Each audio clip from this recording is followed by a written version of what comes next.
अ, प्रमाणे माहिती आहे की आपण ज्यावेळेस कुतूल शाळेचं जे व्याख्यान आयोजित करत असतो, त्यामध्ये आपण प्रथमतः कुतूल शाळेची ओळख करून देत असतो कुतूल शाळेच्या सहअध्यायींच्या माध्यमातनं.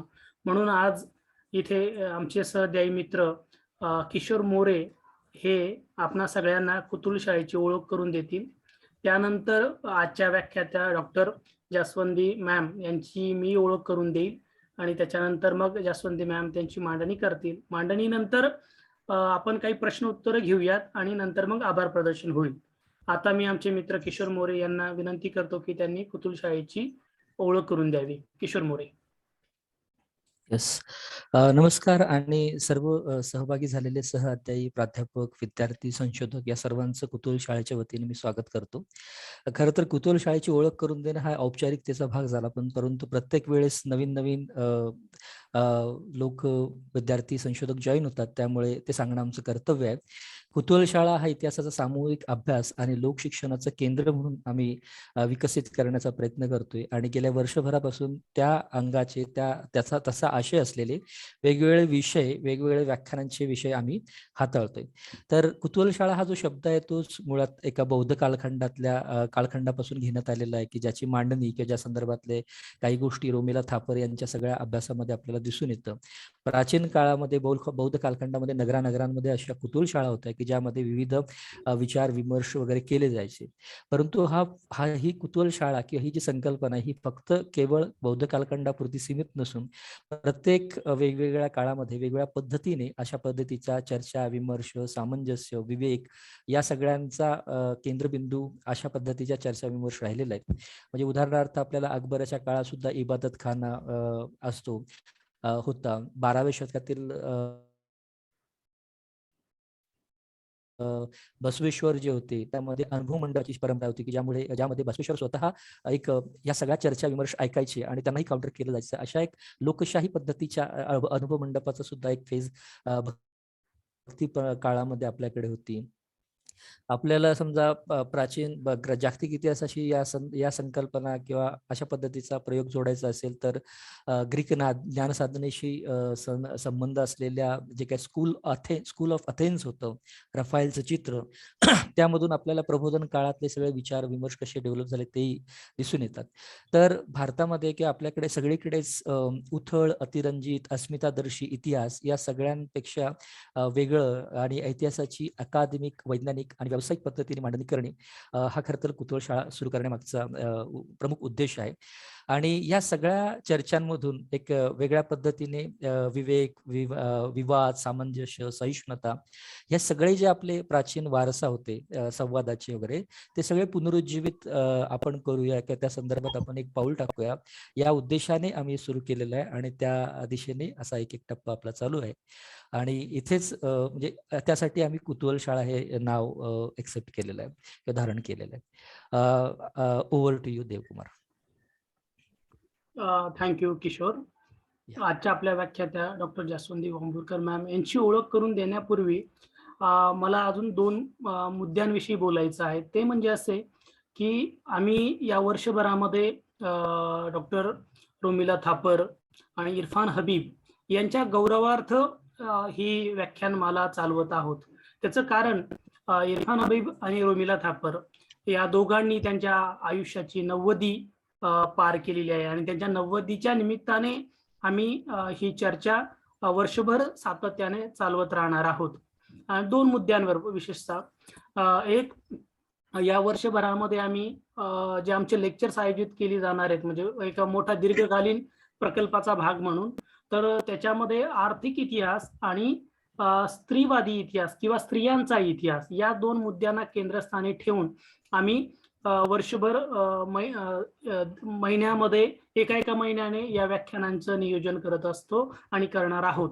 मधल्या काळामध्ये जर एखादी महत्वाची घटना घडली किंवा एखाद्या महत्वाच्या मुद्द्यावर आम्हाला कोणी जर सुचवलं की याविषयी तुम्ही चर्चेचं आयोजन करा किंवा व्याख्यानाचं आयोजन करा, तर तेही आम्ही करत आहोत. पण आमचं वर्षभरासाठी ठरलेलं जे नियोजन आहे ते आर्थिक इतिहास आणि स्त्रीवादी किंवा स्त्रियांचा इतिहास असं, आणि ते रोमिला थापर आणि इरफान हबीब या दोन्ही व्यक्तींच्या, प्रसिद्ध इतिहासकारांच्या गौरवार्थ आम्ही हे करत आहोत.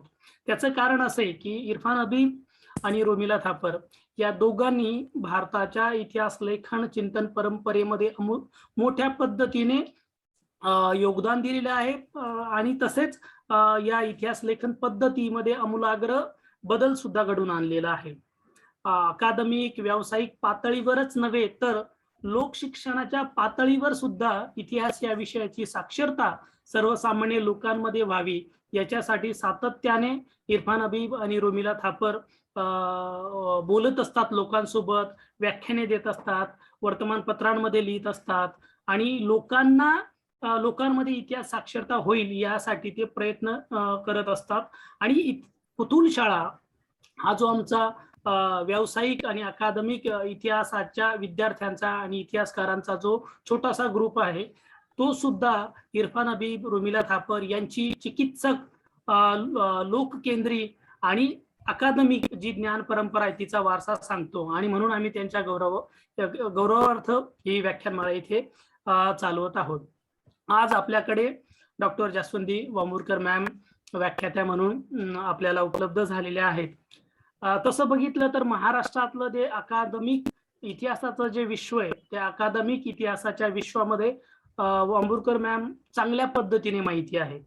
कारण मोठा काळ असा होता की महाराष्ट्रामध्ये मराठीमध्ये इतिहास या विषयातलं तत्वचिंतनावर चांगलं पुस्तक नव्हतं आणि त्यांनी जे इतिहासातील नवे प्रवाह हे पुस्तक जे संपादित केलेले आहे त्या पुस्तकाने महाराष्ट्रातली अकादमिक पुस्तकाची जी वानवा होती, अभाव होता, तो भरून काढलेला आहे. त्याच्यामुळे महाराष्ट्रातल्या सगळ्या विद्यापीठांमध्ये जे MA PhD करणारे जे विद्यार्थी असतात आणि इतिहास शिकवणारे जे शिक्षक असतात त्या सगळ्यांना डॉक्टर जास्वंदी वांबुरकर मॅम माहिती आहेत. त्याच्यामुळे इतिहासाच्या आणि विद्यार्थ्यांना आणि शिक्षकांना मॅमची ओळख करून देणं तसं म्हणजे काही नवीन सांगणं नाहीये, पण आपल्याकडे इतिहासाच्या विद्यार्थी आणि प्राध्यापकांच्या पलीकडे असलेली जी लोक आहेत, सर्वसामान्य लोक आहेत, सामाजिक चळवळींचे स्त्री पुरुष कार्यकर्ते आहेत किंवा इतिहासामध्ये ज्यांना आवड आहेत अशी लोक आपल्याकडे जॉईन झालेली आहेत.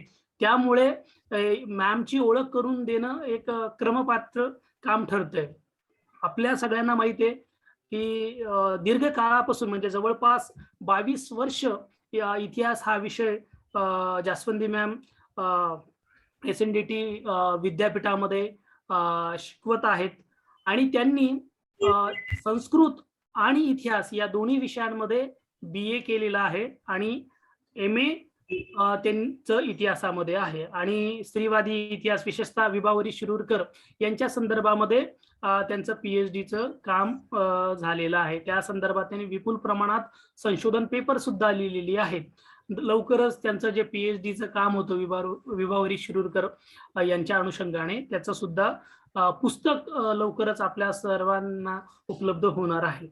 तत्पूर्वी अजून एक मुद्दा मला सांगायचा आहे की त्यांचं नवीन पुस्तक तर येणारच आहे, पण त्यांनी स्वतः लिहिलेली आणि काही भाषांतरित केलेली सुद्धा काही महत्वाची पुस्तकं आहेत, काही संपादित केलेली महत्वाची पुस्तकं आहेत. आणि आता सध्या विशेषतः 2-3 वर्षांपूर्वी जे महत्वाचं पुस्तक त्यांनी संपादन केलेले आहे ते professor Raja Dikshit felicitation volume Indian modernity challenges and responses हे अत्यंत महत्वाचं पुस्तक आपल्याला उपलब्ध झालेलं आहे. आणि म्हणजे विशेषतः मराठी अभ्यासकांनी इंग्रजीमध्ये लिहिलेलं हे पुस्तक आहे.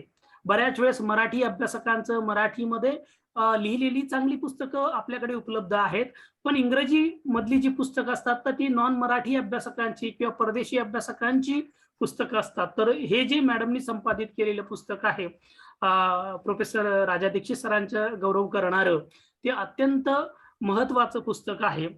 त्याच्यासोबतच प्रोफेसर अरविंद गणाचारी यांनी जे आगरकरांवर जे पुस्तक लिहिलेलं आहे, माझ्या माहितीचं होते ते त्यांचं PhDचं काम आहे, ते पुस्तक सुद्धा मॅडमनी मराठीमध्ये भाषांतरित केलेलं आहे, त्याचं भाषांतर केलेलं आहे आणि ते भाषांतर सुद्धा अव्वल दर्जाचं भाषांतर झालेलं आहे. म्हणजे माझ्याकडे दोन्ही म्हणजे अरविंद गणाचारी सरांनी लिहिलेलं इंग्रजीतलं पुस्तक आणि मॅडमनी भाषांतरित केलेलं पुस्तक दोन्ही आहे. तर ते मी चाळत असताना त्या भाषांतराला सुद्धा चांगल्या पद्धतीने मॅमनी न्याय दिलेला आहे असं दिसून येतं. आणि मी आधीच ज्याची ओळख करून दिली ते म्हणजे इतिहासातील नवे प्रवाह. हे अत्यंत दर्जेदार पुस्तक आहे इतिहासकारांसाठी आणि नव्याने इतिहास हा विषयामध्ये करिअर करणाऱ्या विद्यार्थ्यांसाठी. म्हणजे आपल्याकडे जी जुनी पुस्तकं आहेत इतिहासाच्या संदर्भातली, इतिहासाच्या तत्वज्ञानाची संदर्भातली, ती राष्ट्रवादी इतिहास आणि मार्क्सवादी इतिहास इथपर्यंतच थांबतात. त्याच्या पुढे इतिहास लेखनामध्ये विशेषतः 1970च्या नंतर इतिहास लेखनामध्ये जे महत्वाचे दृष्टिकोन, महत्वाचे सिद्धांत इतिहास लेखनामध्ये आलेले आहेत, त्या सिद्धांतांची आणि दृष्टिकोनांची चर्चा करणारं मराठीमध्ये पुस्तक नव्हतं. म्हणजे अनाल्स हिस्टोरियोग्राफी असेल, त्याच्यानंतर फेमिनिस्ट हिस्टोरियोग्राफी असेल, अशी त्याच्यानंतर सबाल्टन हिस्टोरियोग्राफी असेल, हे महत्वाचे जे इतिहासाकडे बघण्याचे दृष्टिकोन आहेत ते त्याच्याविषयी मराठीमध्ये चांगलं साहित्य उपलब्ध नव्हतं. ते जास्वंदी मॅम यांच्यामुळे आपल्याला मराठी विचार व्यवहारामध्ये उपलब्ध झालेलं आहे. त्या पद्धतीने आपण मराठी समाज म्हणून त्यांचे आभार मानले पाहिजे असं मला वाटतं. सोबत भारतीय इतिहासातील काही अभ्यास विषय भाग 1 हे सुद्धा एक त्यांचं महत्वाचं पुस्तक आपल्याला उपलब्ध दिसतं. आणि सगळ्यात महत्वाचं म्हणजे मला जे वाटतं म्हणजे ती एक मोठी परंपरा आमच्या विद्यापीठामध्ये सावित्रीबाई फुले पुणे विद्यापीठाची जी एक मोठी परंपरा आहे की तुम्ही प्रसिद्ध ख्यातनाम इतिहासकार जरी झालात तरी प्राथमिक शाळेच्या पाठ्यपुस्तकांमध्ये तुम्ही काम करणं जे अपेक्षित आहे, जे म्हणजे आमचे इतिहासाचे आधीचे प्राध्यापक अरविंद देशपांडे सरांनी जी परंपरा सुरू केली ती राजा दीक्षित सर आणि आता नंतर जास्वंदी मॅम यांच्या माध्यमातून ती टिकून राहिलेली आहे. बऱ्याच वेळेस काय होतं की तुम्ही उच्च शिक्षणातल्या ठिकाणी जर शिकवत असाल, म्हणजे तुम्ही MA ला शिकवत असाल किंवा विद्यापीठामध्ये शिकवत असाल, तर अशा वेळी बऱ्याच वेळेस प्राथमिक शाळेमध्ये जे इतिहासाचा पाठ्यक्रम आहे त्याविषयी लोक दुर्लक्ष करतात किंवा त्याला महत्व देत नाहीत. पण आपल्याला असं दिसून येतं की लहान मुलांसाठी जो इतिहासाचा विषय आहे तो किती म्हणजे किती चांगल्या पद्धतीने लक्ष देणं गरजेचं आहे. हे म्हणजे सावित्रीबाई फुले पुणे विद्यापीठामधनं जी एक परंपरा ही सुरू झालेली त्याच्यामध्ये जास्वंदी मॅम आहेत. तर त्यासाठी त्यांनी आपल्याला असं दिसून येतं की काही पाठ्यपुस्तकं सुद्धा प्राथमिक शाळेतल्या विद्यार्थ्यांसाठी लिहिलेली आहेत. बाकी त्यांनी आंतरराष्ट्रीय पातळीवर सुद्धा खूप सारे शोधनिबंध वाचलेली आहेत. मी ते सगळं सांगणार नाही. आणि सोबतच आपल्याला असं दिसतं की जे अकॅडमिक प्लस पॉप्युलर म्हणजे लोकांसाठी आणि या इतिहास या विषयातल्या अभ्यासकांसाठी सुद्धा त्यांनी विपुल प्रमाणात लिखाण केलेलं आहे. त्याच्यामध्ये परिवर्तनाचा वाटसरू, समाज प्रबोधन पत्रिका आणि असे जे महत्वाचे महाराष्ट्रातले वैचारिक चर्चा घडवणारी जी मासिक आहेत त्यामध्ये सुद्धा सातत्याने जास्वंदी मॅम लिहित असतात. आणि एकूणच इतिहास साक्षर आम्ही कुतूल शाळेचा जो हेतू इतिहास साक्षरता करण्याचा, मॅडम त्यांच्या लिखाणातनं, त्यांच्या मांडणीतनं, त्यांच्या चर्चेमधनं सातत्याने ते लोकसाक्षरता करण्याचा प्रयत्न करत असतात. आणि म्हणून आम्हाला कुतूल शाळेच्या लोकांना मॅडम आज वक्त्या म्हणून उपलब्ध झाल्यात, ही मोठी बाब वाटते. आता मी मॅम यांना विनंती करतो की त्यांनी त्यांच्या मांडणीला सुरुवात करावी. तत्पूर्वी राहुल, सगळे जी लोक आहेत त्या बाकीच्या लोकांना सगळ्यांना म्यूट कर, म्हणजे मॅम बोलतील त्यावेळेस कुठल्या प्रकारचं डिस्टर्बन्स येणार नाही. थँक्यू राहुल. मॅम तुमच्या.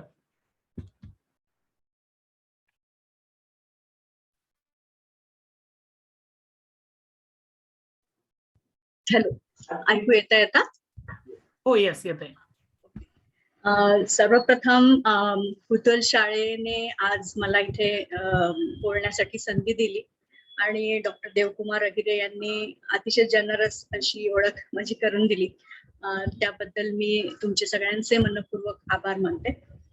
डॉक्टर देवकुमार, डॉक्टर मोफिक मुजावर, राहुल मगर, किशोर मोरे आणि तुमचे सर्व सहकारी गेल्या वर्षभरापासून मला वाटतं खूप चांगली ह्या उपक्रम तुम्ही करताय. कारण आपण सगळे जाणतो सध्या इतिहास विषयाच्या बाबतीत सध्या काय मोडतोड विपर्यास सगळा चाललेला आहे, तेव्हा त्याला पर्यायी अधिक ज्याची मांडणी किशोर मोरे यांनी केली आपल्या बोलण्यामध्ये, की आपण अकादमिक विश्वात असलेले आणि एक सामाजिक बांधिलकी मानणारे कसा इतिहास कसा लिहिला गेला पाहिजे आणि इतिहास कसा लिहिला गेलेला आहे आतापर्यंत, त्याच्याकडे कुठल्या दृष्टिकोनातनं बघितलं पाहिजे.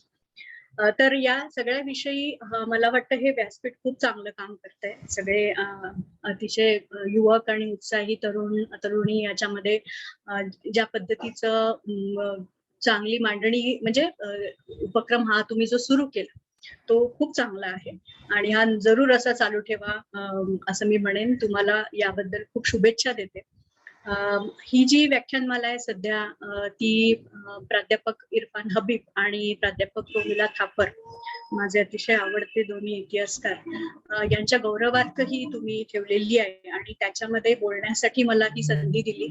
तर ते मला खरंच विशेष वाटतं, एक सन्मान वाटतो माझा. आणि त्या निमित्ताने महाराष्ट्रातनं वेगवेगळ्या ठिकाणाहून मी मगाशी ऐकत होते जी माणसं इथले वेगवेगळे संशोधक आणि अकादमिक क्षेत्रातले आणि बाकी इतर मान्यवरही आहेत. डॉक्टर वंदना भागवत इथे दिसत आहेत आणि आणखी पण अनेक जण आहे, सगळ्यांची नावं मला घेता येणार नाही. तर असे सगळे इथे जमले आहेत. तर त्या निमित्ताने काहीतरी मांडणी करण्याचा प्रयत्न करते आणि मला मला वाटतं 50 मिनिटात मांडणी करायची आहे. ती वेळ मी पाळायचा नक्की प्रयत्न करते. तर मला असं वाटतं थोडा एक संमिश्र ज्या वेळेला असा श्रोतृगण असतो समोर, त्यावेळेला काही थोडंफार जे देवकुमार यांनी म्हटलं की काही जणांनी कदाचित स्त्रियांच्या इतिहासावर मी जी काही मांडणी केली आहे ती कदाचित वाचलेली असेल, त्यामुळे आणि मला हेही लक्षात ठेवलं पाहिजे की कदाचित काही जण असे असतील ज्यांनी ती वाचली नसेल, तर कदाचित त्यांच्या दृष्टीने नवीन असेल आणि ज्यांनी वाचलंय त्यांच्या दृष्टीने काही बाबतीत पुनरुक्तीचा दोष पत्करून मी काही मांडणी अशा पद्धतीने करणार आहे की नवीन डेफिनेटली काहीतरी देण्याचा प्रयत्न करेन. तर आज जो विषय मी निवडलेला आहे स्त्रियांचा इतिहास, स्त्रीवाद आणि लिंगभाव इतिहास, तर आपल्याला असं दिसतं एकूण की एक मागच्या 40 वर्षामध्ये खूप चांगल्या पद्धतीने भारतामध्ये स्त्रीवादी इतिहास लेखन बहरून आलेलं आहे. पण एका दुसऱ्या बाजूला असं दिसतं, म्हणजे मी ज्या श्रीमती नातीबाई दामोदर ठाकरसी महिला विद्यापीठात काम करते त्या ठिकाणचे MA किंवा BA पातळीवरचे जे अभ्यासक्रम आहेत त्या ठिकाणी खूप वेगळ्या पद्धतीने अभ्यासक्रम विकसित होतात आहे. पण इतर ठिकाणी कुठेतरी असंही होतं की या सगळ्या इतिहास लेखनाचा, स्त्रीवादी इतिहास लेखनाचा प्रभाव म्हणून जास्त आपल्याला म्हणजे एखाद दुसरा पेपर असतो, एखाद दुसरा अभ्यासक्रम आहे जो स्त्रियांच्या इतिहासावर असतो, किंवा कदाचित असंही केलं जातं की बाकी सगळा इतिहासाचा जो अभ्यासक्रम आहे तो मुख्य प्रवाही जो साचेबंद किंवा पारंपरिक कन्व्हेन्शनल जो आहे त्याच पद्धतीने मांडला जातो आणि मग एखाद दुसरा विषय किंवा एखाद दुसऱ्या युनिटमध्ये स्त्रियांचा अंतर्भाव केला जातो. तर कुठेतरी हे चित्र बदलण्याची गरज आहे. तर का ते महत्वाचं आहे हे आपण समजून घेतलं पाहिजे. एकतर आपल्या इथला एकूणच इतिहास म्हणजे इतिहास लेखनाची परंपरा जी अगदी वासायतिक काळापासून आजतागायत उत्क्रांत होत आलेली आहे आणि त्यामध्ये जे अनेक नवनवे प्रवाह आले आहेत त्याच्यामध्ये आपल्याला असं दिसतं की राजकीय इतिहास किंवा थोरा मोठ्यांची चरित्रे, लढाया, युद्ध यांना केंद्रस्थानी ठेवून इतिहास प्रामुख्याने लिहिला गेला. आणि इतिहास हा वेगवेगळ्या पातळीवर प्रामुख्याने आपण जे शालेय पाठ्यपुस्तकं असतात, आपण जर समाज डोळ्यापुढे ठेवला तर अकादमिक विश्व आणि लोक यांच्यामध्ये फरक हा असतो की सर्वसाधारणपणे 10वी 12वी नंतर इतिहासाशी त्यांचा असलेला संपर्क तुटतो आणि त्यामुळे त्यांच्यापर्यंत जो पोहोचला गेलेला आहे तो प्रामुख्याने शालेय पाठ्यपुस्तकातनं गेलेला इतिहास किंवा त्यातनं शिकलेला इतिहास हा त्यांच्यापर्यंत पोहोचलेला असतो. तर त्यातनं आम्ही सनावळ्या आणि राजाची गोष्ट अशा पद्धतीनेच तो मांडला. आणि खरं तर कुठलाही समाज पृथ्वी तलावरचा बघितलं तर त्याच्यामध्ये जेवढा म्हणजे समाजाचा इतिहास, लोकांचा इतिहास अशा पद्धतीने तो मांडलाच गेला नाही. तर गर्दा लर्नर या ज्या अमेरिकेमध्ये ज्यांनी पहिल्यांदा स्त्रियांच्या इतिहास याच्यावर काही अभ्यासक्रम सुरू केले त्या तर असंच म्हणतात की आम्ही अक्षरशः निम्म्या जो समाजाचा निम्मा भाग आहे त्याला बाजूला ठेवून त्यांना वगळून इतिहासाची मांडणी केली आहे. आणि ही आम्ही मुख्य प्रवाही इतिहासामध्ये ती समाजाची मांडणी म्हणून आम्ही ती प्रस्तुत करतो. तर हे निश्चितच आपल्याला दिसतं की हे बदललं गेलं पाहिजे. आणि मग मी थोडंसं सुरुवातीचे स्त्रियांच्या इतिहासातले काही प्रभाव त्याच्याविषयी सूत्रमय पद्धतीने बोलणार आहे, कारण तसा याचा आवाका इतका मोठा आहे की एका तासामध्ये किंवा 50 मिनिटांमध्ये त्याची मांडणी करणं खरंच कठीण आहे. पण त्यातले प्रमुख जे प्रवाह म्हणजे भारतामध्ये आपले जे इतिहास लेखनाला सुरुवात झाली, तर आपल्याला असं दिसतं की वासातिक काळातलं जे इंग्रजांनी, ब्रिटिश राज्यकर्त्यांनी किंवा त्यानंतर राष्ट्रवादी इतिहासकार, भारतीय इतिहासकार यांनी जी मांडणी केली, पौर्वात्यवादी इतिहासकार, ओरिएंटॅलिस्ट असं आपण ज्यांना म्हणतो, त्यांनी जे लेखन केलं त्याच्यामध्ये स्त्रिया तुरळकपणे कुठेतरी येतात आणि त्या कशा एका बाजूला 19व्या शतकातलं जे वास्तव होतं त्याला धरून म्हणजे आपल्याला एजकार जे म्हणतात व्हॉट इज हिस्ट्री मध्ये, की कुठल्याही इतिहासकाराचा इतिहास जाणून घेण्यापूर्वी इतिहासकार काय आहे हे जाणून घ्या. Know your historian before knowing his history. तर आपल्याला असं दिसतं की या सगळ्या इतिहासकारांनी जी मांडणी केली प्राचीन काळासंदर्भातलं असं युग सिद्धांताच्या संदर्भातलं असू दे, तर त्याच्यामध्ये अनेक त्रुटी होत्या, अनेक दोष होते आणि ते विशिष्ट हेतूंनी, राजकीय हेतूंनी प्रेरित झालेले होते. हे आपल्याला कायमच हे लक्षात ठेवलं पाहिजे की इतिहास हा जो लिहिला जातो, ती मांडणी किंवा ती जरी भूतकाळाची कहाणी असली तरी प्रामुख्याने ती वर्तमानाची गरज म्हणून येत असते. तर राज्यकर्त्यांनी, वासातिक राज्यकर्त्यांनी कुठेतरी स्त्रियांचं दुय्यम स्थान हे भारतीय इतिहासातलं हे कुठेतरी दाखवण्याचा प्रयत्न केलेला आपल्याला दिसतो इतिहास लेखनातनं, आणि आपण हे कसे अधिक लायक राज्यकर्ते आहोत हे दाखवण्याचा प्रयत्न केलेला दिसतो. साहजिकच याला प्रत्युत्तर म्हणून जे राष्ट्रवादी इतिहास लेखन आलं त्याचा प्रतिवाद नक्की करण्यात आला आणि त्यामध्ये आपल्याला असं दिसतं की स्त्रिया या प्राचीन काळात कशा त्यांच्या दृष्टीने वाईट प्रथा ज्या 19व्या शतकात होत्या त्या प्राचीन काळात कशा नव्हत्या हे दाखवण्याचा प्रयत्न केलेला दिसतो आपल्याला राष्ट्रवादी इतिहासकारांनी. मी थोडं गृहीत धरते की काय आपल्याला माहिती असतं, जसं राघव भांडारकर, आर.सी. मुजुमदार अशी एक मोठी परंपरा आहे, के.पी. जयस्वाल अशी एक जी राष्ट्रवादी इतिहासकारांची परंपरा आहे आणि त्यातलं मोठं नाव म्हणजे अस अळतेकर यांचं. तर यांनी कुठेतरी जो इतिहास लिहिला तो भारत हा प्राचीन काळामध्ये स्त्रियांच्या दृष्टीने उत्तम स्थान होतं, त्यामुळे दर्जा हे जे पॅराडाईम आपण ज्याला म्हणतो, हे जे परिप्रेक्ष्य आपण म्हणतो, ते कुठेतरी संशोधनाच्या संदर्भात कुठेतरी संकुचित होतं असं आपल्याला दिसतं. म्हणजे मी थोडासा खुलासा करून असं म्हणेन की विशिष्ट प्रथा होत्या किंवा नाही, केवळ हे त्या काळातला स्त्री वास्तव समजून घेण्याच्या दृष्टीने पुरेसं नसतं आणि हे आपण जसं पुढे जाऊ तसा याचा आणखी उलगडा आपल्याला होत जाईल. मग आपल्याला एक वेगळा त्याच्या पुढचा टप्पा असा दिसतो की ज्या पद्धतीने मुख्य प्रवाही इतिहासाची जी चौकट आहे ती कुठंही त्याला छेद न देता किंवा त्याला आव्हान न देता, इतिहास म्हणजे राजकीय इतिहास आणि इतिहास म्हणजे लढाया, युद्ध यांचीच कहाणी या पद्धतीनेच जेव्हा मांडला जात होता त्या काळामध्ये मग साहजिकच राणी लक्ष्मीबाई किंवा रजिया सुलतान यांच्या चरित्र ही थोडी पुढे आलेली दिसतात.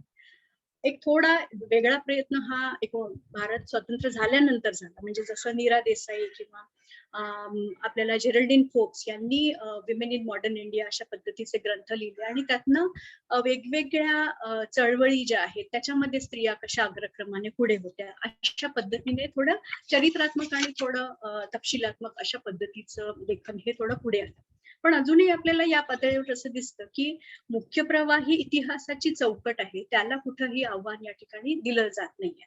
आता हे आव्हान कसल्या पद्धतीचं आणि ते कोणी दिलं, तर आपल्याला असं दिसतं की 1960 नंतर आणि भारतात प्रामुख्याने 1960 हे आपल्याला विश्वाचा संदर्भ लक्षात घेतला तर दिसतं की 60 जे स्त्रीवादाची दुसरी लाट आली त्याच्यानंतर हे प्रश्न विचारले गेले की आपण मुख्यतः जहाल स्त्रीवाद अवतरला आणि त्याच्यानंतर की इतिहासामध्ये स्त्रियांचं स्थान हे मांडलं का जात नाही.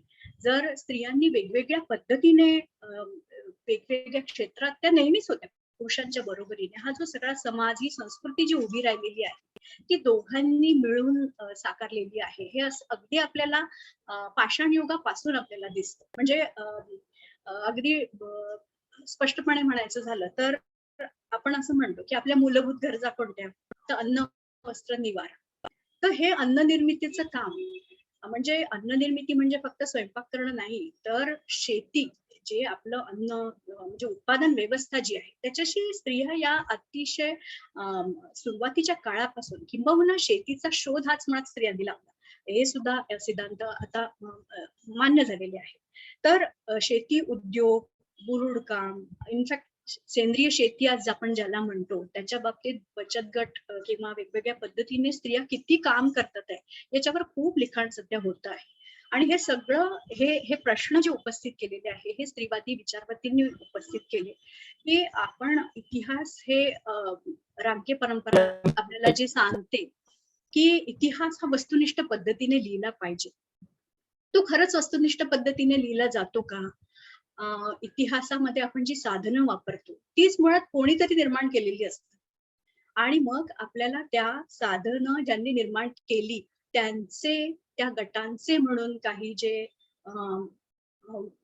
मत असतात किंवा ते परिप्रेक्ष्य आहे ते आपल्याला इतिहासातून आपल्यापर्यंत पोहोचत असतात. म्हणजे इतिहास हे केवळ तपशिलांचं मांडणी अशी नसते. म्हणजे अनेक पातळ्यांवर आपल्याला दिसतं की ही वस्तुनिष्ठता किती कठीण आहे. आपल्याला वेगवेगळे दृष्टिकोन त्यातनं मांडले जातात हे आपल्याला दिसतं. एक तर साधनांच्या पातळीवर आपल्याला दिसतं, दुसऱ्या पातळीवर आपण इतिहासाचा अन्वयार्थ लावत असतो. म्हणजे येचकार यांनी जी व्याख्या केलेली आहे की इतिहास हा वादग्रस्त घटितांच्या गराने वेढलेला अन्वयार्थाचा गाभा आहे. History is a hard core of interpretation surrounded by the pulp of disputable facts. तर आपण इतिहास हा जसाचा तसा मांडत नाही, आपण घडून गेलेल्या प्रत्येक क्षणाचा इतिहास मांडतच नाही, आपण निवड करतो. आपण म्हणजे कोणतरी इतिहासकार वेगवेगळ्या घटनांची निवड करतो आणि त्या घटना ज्या आहेत त्या साधनांमधून आपल्या समोर जशा पुढे आल्या त्या आपण मांडत असतो.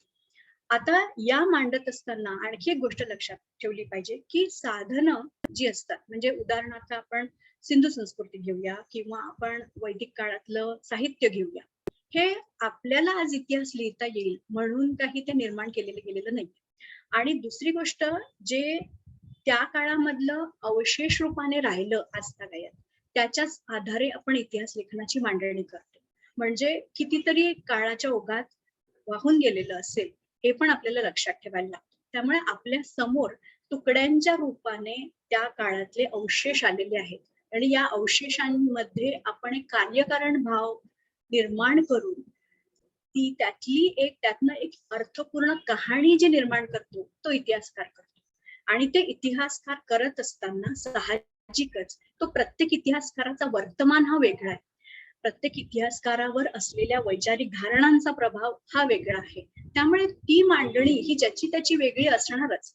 म्हणजे मी कायम वर्गामध्ये माझ्या विद्यार्थी असतात त्यांना असं म्हणते की तुम्हाला 15 ऑगस्टच्या दिवशी तुम्ही उपस्थित होता तर त्याचा कार्यक्रम तुम्ही कसा वाटला तुम्हाला याची जर कहाणी तुम्हाला प्रत्येकीला लिहायला सांगितली तर प्रत्येकीची वेगळी असेल, कारण प्रत्येकीला त्यातलं काय भावलं हे ती वेगळं सांगेल. तर साधनं ही आपल्याला अशी लक्षात ठेवायला पाहिजे की साधनं आणि त्या साधनांवर हुकूम आपण केलेली मांडणी या सगळ्यांमध्ये आपल्याला वस्तुनिष्ठता आणणं हे कठीण असतं. अर्थात याचा अर्थ आपण एक विशिष्ट संशोधन पद्धती वापरत नाही असं नाही, आपण ती निश्चितपणे वापरतो आणि ज्याला आपण सायंटिफिक वैज्ञानिक अशी संशोधन पद्धती आहे ती वापरलीच पाहिजे. त्यामध्ये आपण आपले पूर्वग्रह बाजूला ठेवून मांडणी केली पाहिजे हा विचार महत्वाचाच आहे. स्त्रीवादी इतिहास लेखन जे आहे ते या ठिकाणी असं सांगण्याचा प्रयत्न करत आहे की इतिहास हा यामध्ये दोन पातळ्यांवर, एक तर स्त्रियांचा अंतर्भाव विषय म्हणून त्यामध्ये नाही, हा एक. दुसरी गोष्ट, इतिहास ही जर एखाद्या परिप्रेक्षातनं मांडणी आहे तर तो स्त्रियांच्या इतिहास दृष्टिकोनातून मांडला गेला पाहिजे.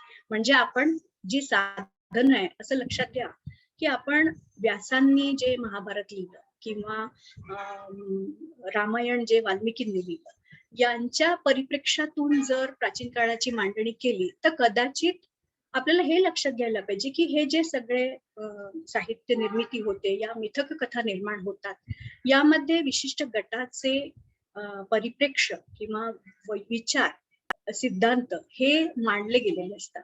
आणि ज्याला आज आपण प्रिस्क्रिप्शन म्हणतो, प्रिस्क्रिप्टिव्ह म्हणजे आदर्श प्रतिमा, याही कदाचित त्या काळाच्या वाहक अशा त्यामध्ये मांडल्या गेलेल्या असू शकतात.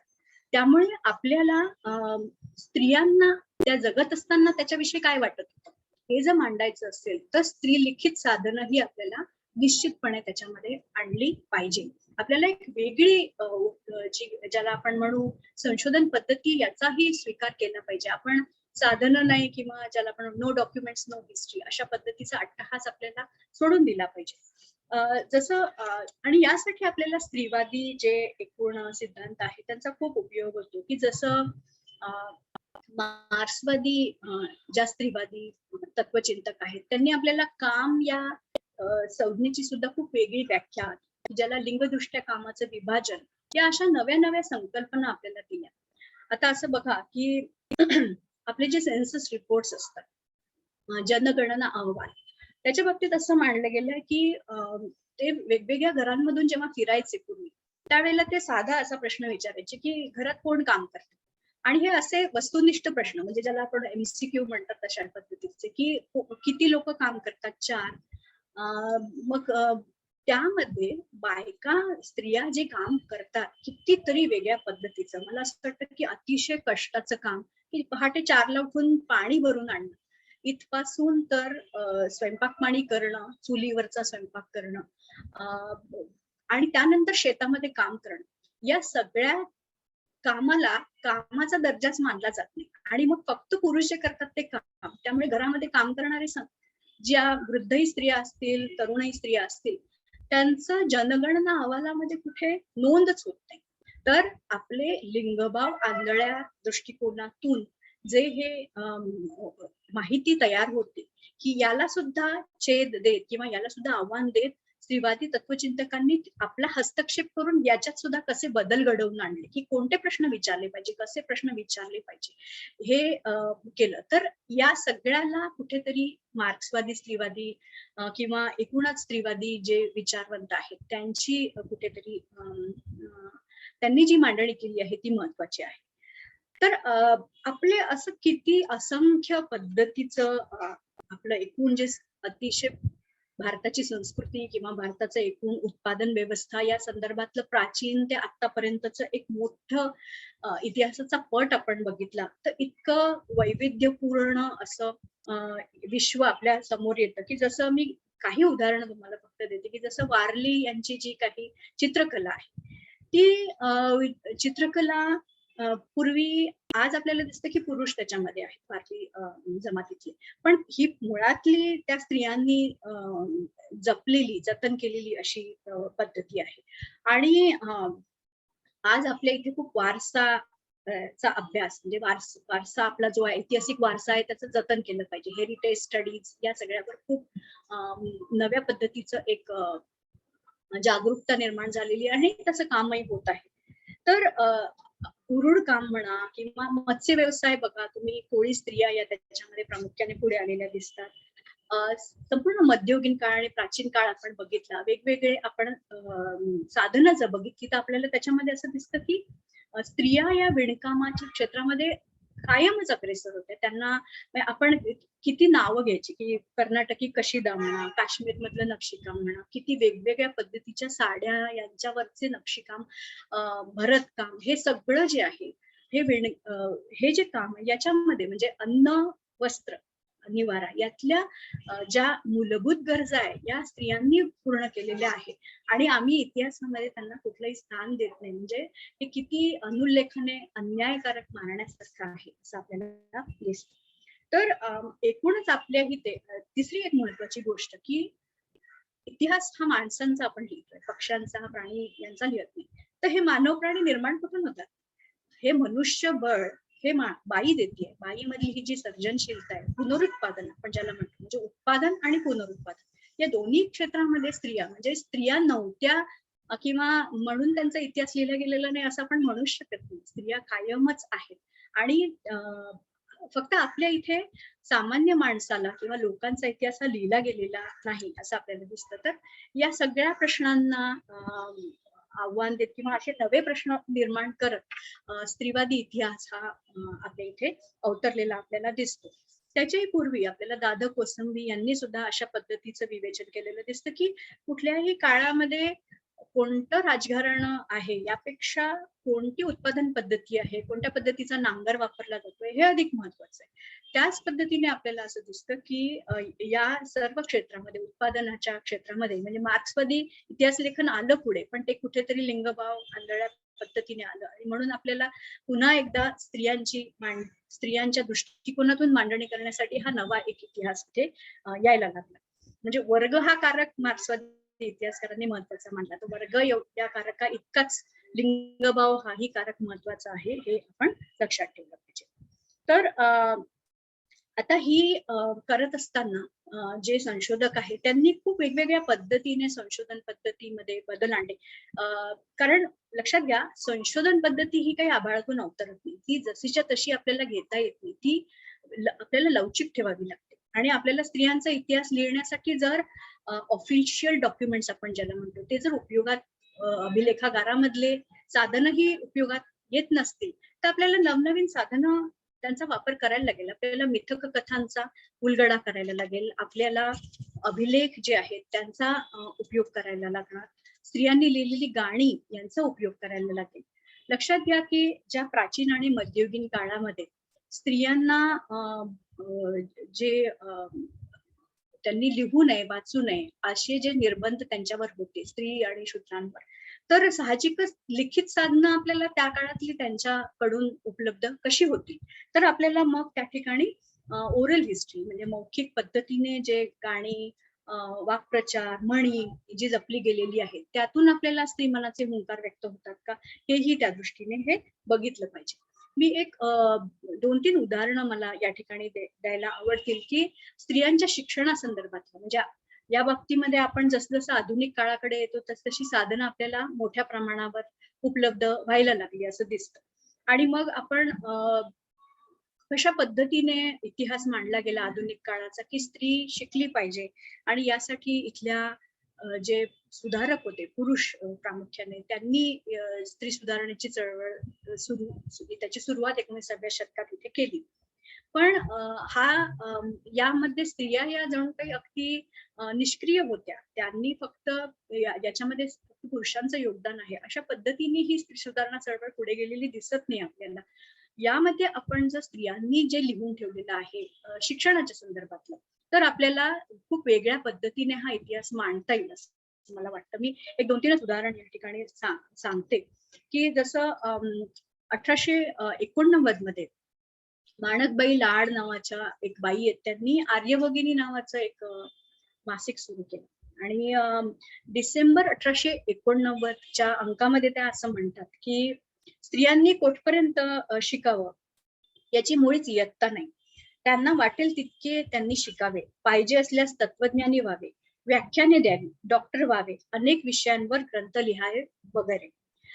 आता हे तुम्हाला आजच्या दृष्टीने काही विशेष वाटणार नाही की हे काय याच्यात काय मोठं, आजही स्त्रिया हे सगळं करतात. पण इतिहासामध्ये काळाचा संदर्भ आपल्याला खूप महत्वाचा आहे की ज्या काळात एक स्त्री असं लिहिते त्या काळामध्ये स्त्रियांनी कशासाठी शिकलं पाहिजे याविषयीचे कोणते विचार पुढे येत होते. तर आपल्याला एक चांगली माता आणि गृहिणी स्त्री व्हावी इथपर्यंतच स्त्री शिक्षणाचा हेतू मर्यादित ठेवलेला दिसतो. अगदी तुरळकपणे आपल्याला गोपाळ गणेश आगरकर यांच्यासारखे समाजसुधारक होते जे या बाबतीत खूप वेगळा विचार मांडत होते. महात्मा फुले यांसारखे जे विचार मांडतात ते वेगळा विचार मांडत होते.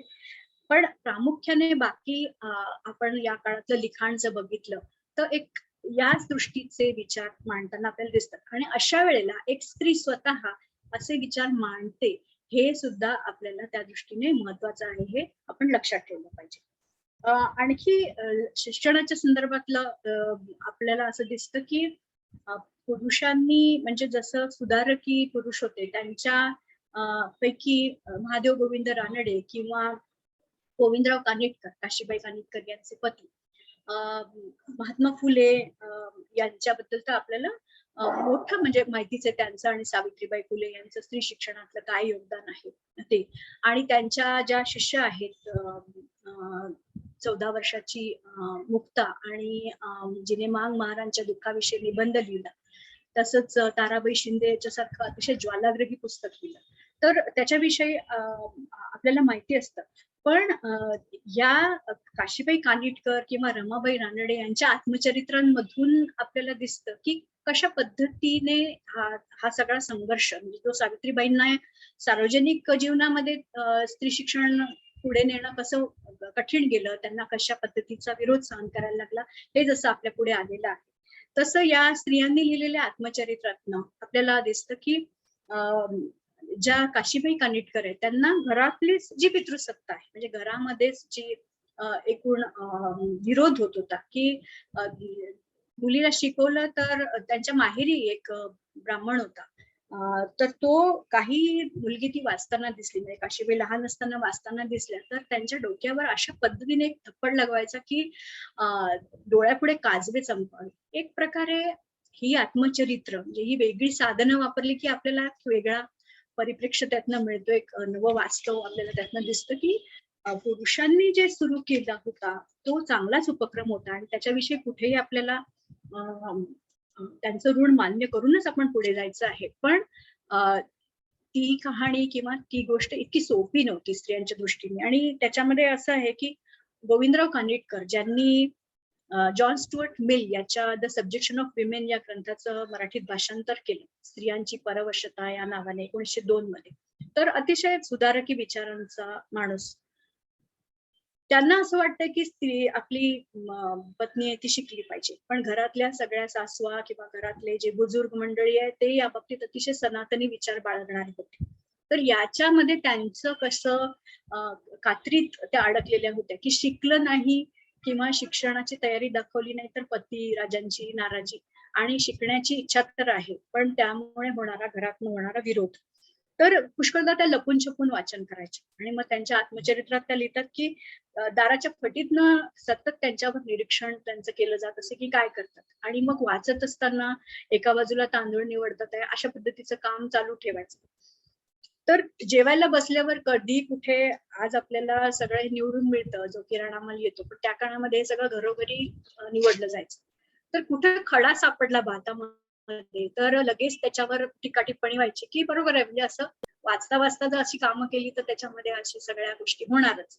आणि त्या असं त्या ठिकाणी लिहितात की असे काही बोलणं सगळ्या पंक्तीच्या समोर त्यांना जर ऐकायला लागलं तर मातीचे ढेकूळ जसे पाण्यात विरघळावे तशी माझी स्थिती होईल. हा पेच सततच रमाबाई किंवा काशीबाई यांना सोसायला लागला, हे आपल्याला त्यातनं दिसतं. आपण स्त्री शिक्षणाचाच विचार करून आपल्याला आणखी एक गोष्ट म्हणजे स्त्रियांचा इतिहास लिहिताना काय काय गोष्टी आपल्याला लक्षात ठेवायला पाहिजे. माझ्याकडे वेळ खूप कमी आहे, मी पटकन 2-3 गोष्टी मांडते आणि मग थांबते. तर स्त्री हा एकसाची कोटिक्रम नाही. आपण स्त्रियांचा इतिहास म्हणतो त्यावेळेला जातनिहाय, प्रदेशागणिक, काळाच्या संदर्भात इथे किती वेगवेगळ्या पद्धतीची पितृसत्ता आहे.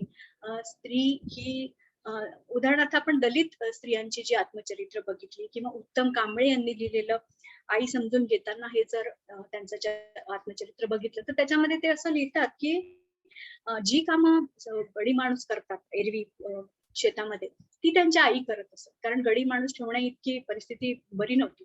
आणि कित्येकदा त्यांना दुसऱ्याच्या शेतातनं घरामध्ये 2 वेळ चूल पेटावी याच्यासाठी धान्याची चोरी करायला लागायची. तर त्या हे सगळं करायच्या, पण मुलांना त्यांनी अतिशय कष्टाने शिकवलं. आणि एक म्हणजे जगण्यासाठीचा फॉर्म्युला की कित्येक वेळेला भूक मारून त्यांना जगायला लागलं, की मुलांना 2 वेळचं खाण्याचं देताना जर अन्न कमी पडत असेल तर त्यांनी एक फॉर्म्युला असं तयार केला होता की आपल्याला जर अन्न कमी असेल तर त्या जेवायच्या आधी भरपूर पाणी पिऊन घ्यायचे आणि त्यामुळे भूक मारून कसं जगायचं, म्हणजे किती वेगळं वास्तव याच्यातनं आपल्या पुढे येतं. आणि त्यामुळे आपण स्त्रियांचा इतिहासात सरसकट स्त्रिया शोषित असतात अशा पद्धतीने आपल्याला तो मांडता येणार नाही. आपल्याला त्यातनं काय वेगळेपणा आहे, वेगळं वास्तव जे आहे ते आपल्याला या आत्मचरित्रांमधून आपल्याला उभं करता येईल. आणि त्याच्यासाठी सुदैवाने खूप वेगवेगळी आत्मचरित्र आपल्या पुढे उपलब्ध आहे. बेबी कांबळे यांचं आहे, कुमुद पावडे यांचं आहे आणि शर्मिला रेगे यांचं पुस्तक आहे रायटिंग कास्ट, रायटिंग जेंडर. हे जरूर आपल्यापैकी ज्यांनी बघितलं नसेल त्यांनी बघा. आपल्याला त्यातनं दिसतं. आता ही तर स्त्रीलिखित साधनं झाली, पण आपल्याला महाभारतातलं द्रौपदीचं उदाहरण घेऊन मी एक हे सांगते की मिथक कथांची म्हणजे आपण कुठल्याही ज्या वेगवेगळी साधनं वापरतो त्यावेळेला त्यामध्ये जे लिहिलेलं असतं ते तथ्य म्हणून, तपशील म्हणून आपण जसंच्या तसं स्वीकारून चालत नाही. आपल्याला स्त्रीवादाने जे एक दर्शन दिलेलं आहे, एक विचार दिलेला आहे, त्यातनं आपल्याला नवे प्रश्न उपस्थित करायला लागतात की द्रौपदीच्या संदर्भामध्ये जे आपल्याला बहुपतिकत्व दिसतं की तर त्याच्याबद्दल महाभारतामध्ये 3 वेगवेगळी स्पष्टीकरणं आलेली आहे. की एकतर आपल्याला सगळ्यांना माहिती असतं की जी गोष्ट सांगितली जाते की ज्या वेळेला द्रौपदी म्हणजे स्वयंवर झालं आणि तिने अर्जुनाला गळ्यात त्याच्या माळ घातली आणि त्याच्याशी विवाह केला. पण घरी आल्यानंतर कुंती मातेसमोर जेव्हा ते आले आणि त्यांना दिसलं की न बघताच त्यांनी सांगितलं की जे आणलंय ते सगळ्यांनी वाटून घ्या आणि म्हणून द्रौपदी ही सगळ्यांची पत्नी झाली. हे जे स्पष्टीकरण आहे हे आज आपल्याला एक संशोधक म्हणून आपण बघितलं तर आपल्याला हे मान्य करता येत नाही. तर आपल्याला आणखी याची 2 स्पष्टीकरण येतात की द्रुपद राजा आहे त्याला हे अमान्य झालं आणि त्याने याबद्दल प्रश्न उपस्थित केले. त्यावेळेला महाभारतात असं स्पष्टीकरण येतं की ज्या वेळेला ही जी द्रौपदी आहे ही इंद्राणी आहे आणि हे जे 5 पांडव आहेत हे इंद्राचेच अवतार आहेत आणि त्यामुळे एक प्रकारे जे एकाच इंद्राची पत्नी अशाच पद्धतीने ते आलेले आहेत अशा पद्धतीचं एक स्पष्टीकरण येतं. तिसरं स्पष्टीकरण महाभारतामध्ये कसं आलेलं आहे की शिवाची पूजा करत असताना मला चांगला वर मिळावा म्हणून काही दिवसापूर्वीच वटपौर्णिमा झाली तर असं एक स्त्री खूप उत्साहाने तिने ती 5 वेळा केली आणि मग ही स्त्री द्रौपदी म्हणून जन्माला आली आणि म्हणून तिला 5 वर मिळाली. आता हे आपण जसंच्या तसं स्वीकारलं तर हे खूप हास्यास्पद होईल. म्हणजे अशा पद्धतीने आज आपल्याला दिसतं की रोज मुली आमच्या दादरला जे काष्ट दादरला एक गणपतीचं देव मंदिर आहे, नाव विसरते. तर असं प्रत्येक ठिकाणी रोज जाणार आहे तर त्यांना किती पती मिळतील मग असं आपल्याला अशा पद्धतीने आपल्याला याचं स्पष्टीकरण मान्य करता येणार नाही. तर कधीतरी ज्या वेळेला ही प्रथा बहुपतित्वाची काही समाजांमध्ये ही अस्तित्वात असली पाहिजे आणि मग ती कालांतराने स्मृती जसं जसा काळ पुढे जातो तसं त्या काळामध्ये ती अमान्य झाली असली पाहिजे आणि म्हणून आपल्याला प्रमुख महाभारतातले जे प्रमुख पात्र आहे त्यांच्याशी संदर्भात असल्यामुळे ती वगळली जाऊ शकत नाही. अशा पद्धतीने आपल्याला या गोष्टींचं स्पष्टीकरण समजून घेतलं पाहिजे की काळा आपण कुठेही हे धर्मग्रंथ आहेत आणि मग भावुक पद्धतीने याच्याकडे बघून आपल्याला चालणार नाही. आपल्याला सामाजिक शास्त्रांमध्ये एक वस्तुनिष्ठ पद्धती किंवा एखाद्या वेगवेगळी आयुध जी आपल्याला समाजशास्त्र किंवा स्त्री अभ्यास वेगवेगळी स्त्रीवादी विवेचनं जी आहेत त्यांनी दिलेली जी एक टूल्स आपण ज्याला म्हणतो जी साधनं आहेत गोष्टी उकल करण्याची त्याचा उपयोग आपल्याला या ठिकाणी केला पाहिजे. आता अशी कितीतरी म्हणजे ज्या ठिकाणी आपल्याला लिखित साधनं नाही त्या ठिकाणी आपल्याला इतिहासकार दिसतात की मौखिक साधनांचा उपयोग म्हणजे एकतर गाणी यांचा उपयोग करणं किंवा मुलाखती घेणं याचाही उपयोग करून जसं उर्वशी भुतालिया यांनी पाळणीच्या संदर्भामध्ये स्त्रियांचा ची जी काय अनुभव होते ती त्यांच्या मुलाखती घेऊन ते वास्तव अतिशय प्रखर असं वास्तव त्यांनी पुढे आणलेलं आहे. आपल्याला तारा भवाळकर किंवा विजया रामस्वामी यांनी मध्ययुगीन काळातलं स्त्री संतांनी ज्या पद्धतीने त्यांचा भक्ती चळवळीतला अनुभव कसा होता त्यांची मोक्षाप्रती किंवा त्यांना अध्यात्माची जी आस आहे तो त्यांचा प्रवास कसा होता आणि पितृसत्तेचा जाच कसा त्यांना होत होता याच्या विषयीचं जे लिखाण केलेलं आहे ते या सगळ्या संदर्भात खूप महत्वाचं आहे. कारण आपण जर संत कवयित्री बघा, आपण जे काही मुख्य प्रवाही इतिहास आहेत त्याच्यामधून आपल्याला ज्ञानेश्वर, तुकाराम, कबीर, तुलसीदास या सगळ्यांचं हे जे कवी आहेत, संत आहेत, यांच्याबद्दलचं विवेचन हे अधिक प्रामुख्याने आपल्यापर्यंत पोहोचवलं जातं. आणि त्याच्यातले तुलसीदासही बघा की ढोर गवार पशु शूद्र नारी हे सगळं हे ताडन के अधिकार, म्हणजे स्त्रियांच्या दृष्टीने कशी विचार त्या काळामध्ये मांडले जात होते. आणि संत कवी सुद्धा त्यातनं सुटले नाहीत ह्या एका साचेबंद प्रतिमांमधून. तर संत कवयित्रींचं स्वतःच अनुभव या बाबतीत किती वेगळे होते, आणि किंबहुना त्यांचा हा जो प्रवास आहे त्याच्यामध्ये पितृसत्ता ही कशी एक धोंड म्हणून त्यांच्या पुढे येते आणि तो अवकाश त्यांनी कसा प्राप्त करून घेतला, याचं खूप चांगलं विवेचन त्या संत कवयित्रींनी केलेलं आहे आणि ते स्त्रीवादी इतिहासकारांनी आपल्यापर्यंत पोहोचवलेलं आहे. अनेक गोष्टी आहेत, जसं गाण्यांचा उल्लेख मी केला. मला असं वाटतं की 4-1 मिनिटात मी माझी मांडणी संपवते आणि मग 10 मिनिटं आपल्याला प्रश्नोत्तरांसाठी मिळतील. तर या गाण्यांमधून सुद्धा मध्ययुगीन काळामध्ये ही जी प्रादेशिक वेगवेगळ्या भाषेतली गाणी आहेत त्यातली एक मला सांगायला आवडेल इथे की या गाण्यांमधून हे जे उत्सव असायचे वेगवेगळे, ज्यामध्ये स्त्रियांना व्यक्त होण्याचा कुठेतरी अवसर मिळत असावा, एक विरेचन म्हणजे कॅथार्सिस आपण जे म्हणतो की एक साचेबंद जे जगणं आहे, तर या गाण्यांमधनं त्या व्यक्त होताना आपल्याला दिसतात. जसं मी मुळातली अकोल्याची आहे, तर तिथे आम्ही लहानपणी जी गुलाबाईची किंवा भोंडला आपण ज्याला असं म्हणतो, तर ते त्याच्यामधलं एक गाणं आहे जे कारल्याचं वेल लावग सुनबाई मग जा आपल्या माहेरा, अशी एक बाई तिच्या सुनेला म्हणते की ज्या सुनेला माहेरी जायचंय, माहेरी जायची ओढ लागली आणि मग ती परवानगी विचारते. तर या गाण्यामध्ये संपूर्ण असं वर्णन आहे की कारल्याचं बी पेरल्यापासून तर त्याला कारले येईपर्यंत आणि मग त्याची भाजी कर, असं सगळं वर्णन आहे की कारल्याचं बी पेरलं हो सासूबाई, आता तरी जाऊ द्या माहेरा, असं ती म्हणते. असं करत करत करत ती लांबवते तिचं माहेरी जाणं. म्हणजे का, तर साहजिकच घरी बसून बाई कामं करा, कारण घरात सून आणणं तर हे घरगृहस्थी तिने सांभाळली पाहिजे. तर हा जाच त्या काळात कसा होता, अशी बरीच गाणी आहेत. तर अशा गाण्यांमधूनही आपल्याला ही गाणी अनामिक असतात आणि काळाच्या संदर्भात ती नेमकं कोणत्या काळाच्या संदर्भात निर्माण झाली हे याची थोडी आपण ज्याला असं म्हणतो ना अंतरंग आणि बहिरंग परीक्षण साधनांचं, त्याही दृष्टीने ते करणं हे गरजेचं आहे. तर असे कितीतरी गाणी यांचं संपादन साने गुरुजींपासून प्रभाकर मांडे, तारा भवाळकर, नांदगावकर आणि बाकी बंगाली आणि अनेक तमिळ अशा वेगवेगळ्या प्रादेशिक भाषांमध्ये त्याची संपादित ग्रंथ उपलब्ध आहे, तर त्याचाही उपयोग हा केला गेला पाहिजे.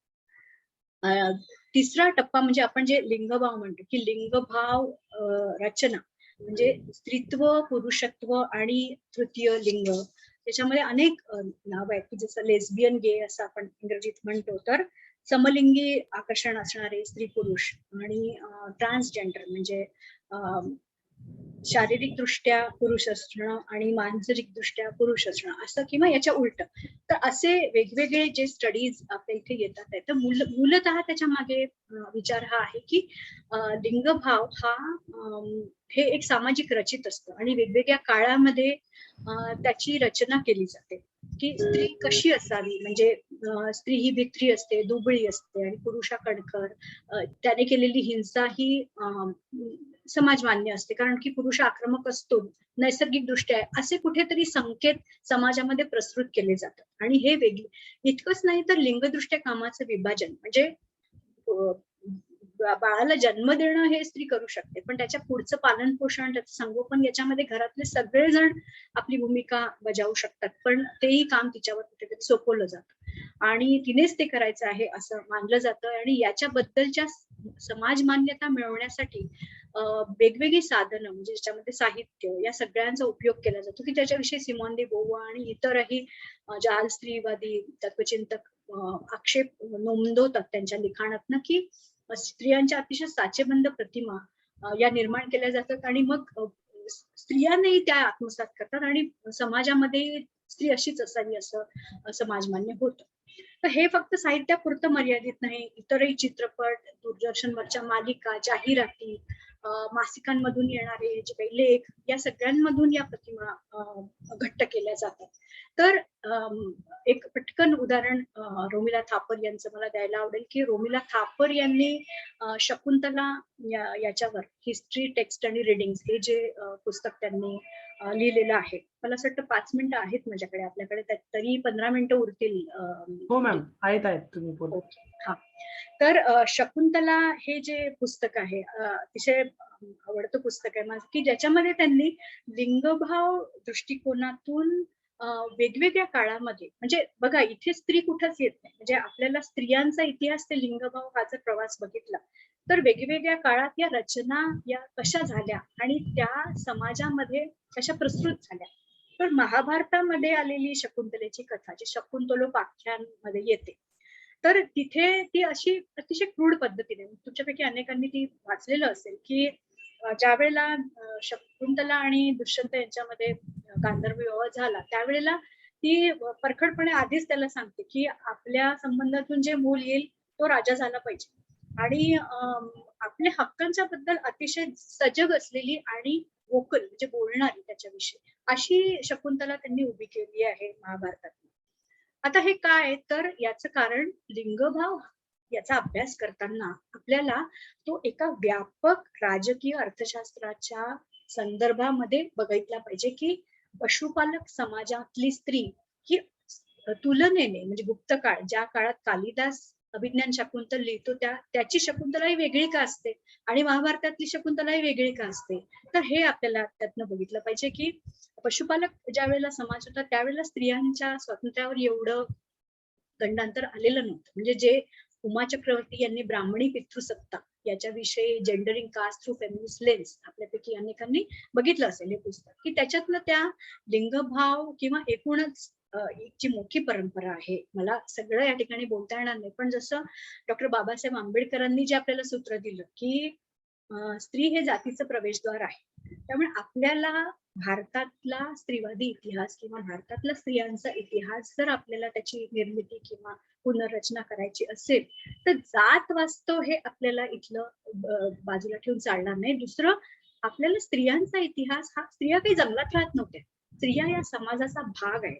त्यामुळे इथलं अर्थकारण, इथलं समाजकारण, इथली धर्मसत्ता यांच्या अनुषंगाने लिंगभावाची निर्मिती कशी होते आणि त्यातनं स्त्रिया कशा अवकाश शोधतात आहे, अशा व्यापक पटावर या व्यामिश्र पटावरच आपल्याला त्याची मांडणी केली पाहिजे, हे आपल्याला विसरून चालणार नाही. आणि म्हणून आपल्याला मग जात, लिंगभाव आणि पितृसत्ता यांच्यातलं काय साटलोट होतं हे आपल्याला एक खूप चांगलं सूत्र हे आपल्याला दिलेलं आहे आणि कदाचित त्याच संदर्भामध्ये आपल्याला केवळ मुख्य प्रवाही किंवा ज्याला आपण म्हणू संस्कृत प्रचूर ब्राह्मणी साहित्यातनं जे वास्तव प्राचीन किंवा मध्ययुगीन काळात पुढे येतं ते तिथे आपल्याला थांबून चालणार नाही. आणि म्हणून आपल्याला या दृष्टीने अब्राह्मणी स्त्रीवाद हा जो आहे की जो एक नवा परिप्रेक्ष्य पण आहे आणि एक नवी साधनं पण आपल्या पुढे आणतो.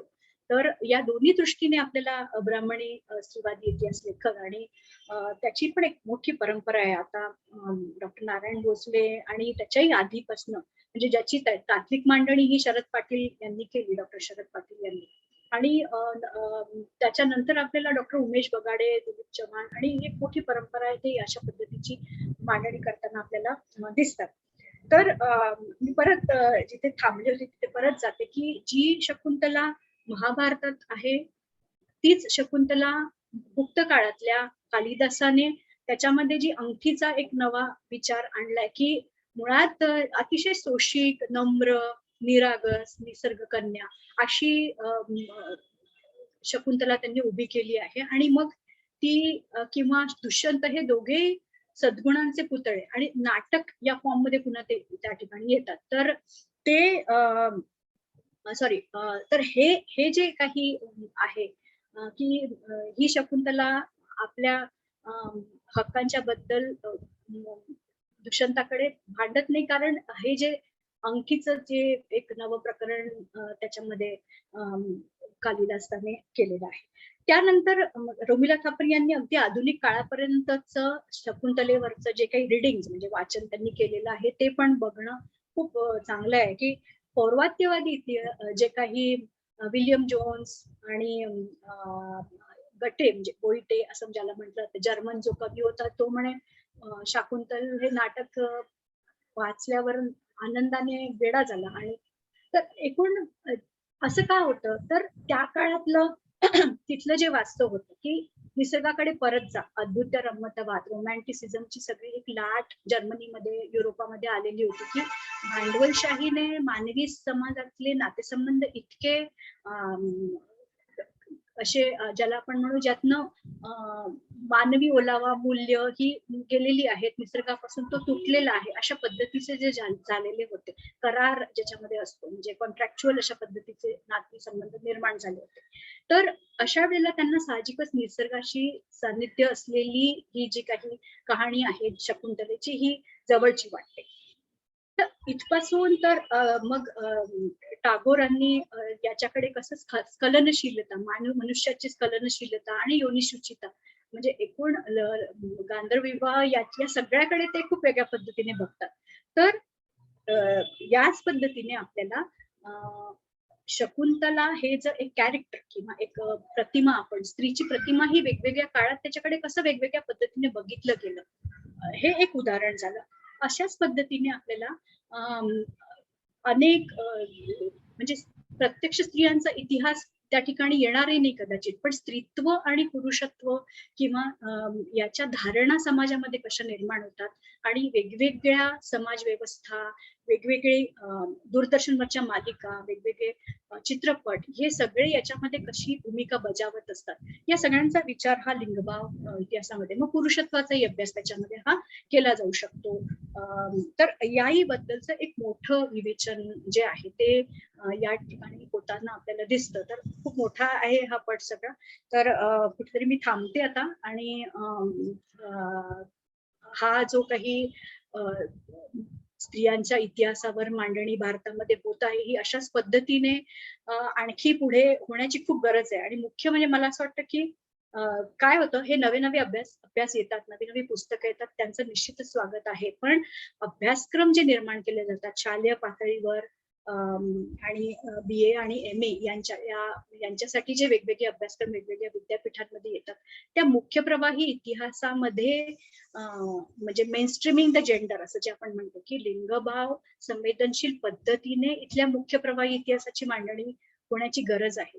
ते थोडं काम धीम्या गतीने होत आहे, कारण पण तोही एक राजकारणाचाच भाग असतो. त्याच्यामध्ये आपण जितकं जास्त अकादमिक क्षेत्रातले लोक हस्तक्षेप करू आणि शिकवताना जितकं त्या संवेदनशील पद्धतीने शिकवू, तितका हा समाजामध्ये प्रस्तुत होत जाईल, हीच आशा आणि इच्छा बाळगून मी या ठिकाणी थांबते. धन्यवाद.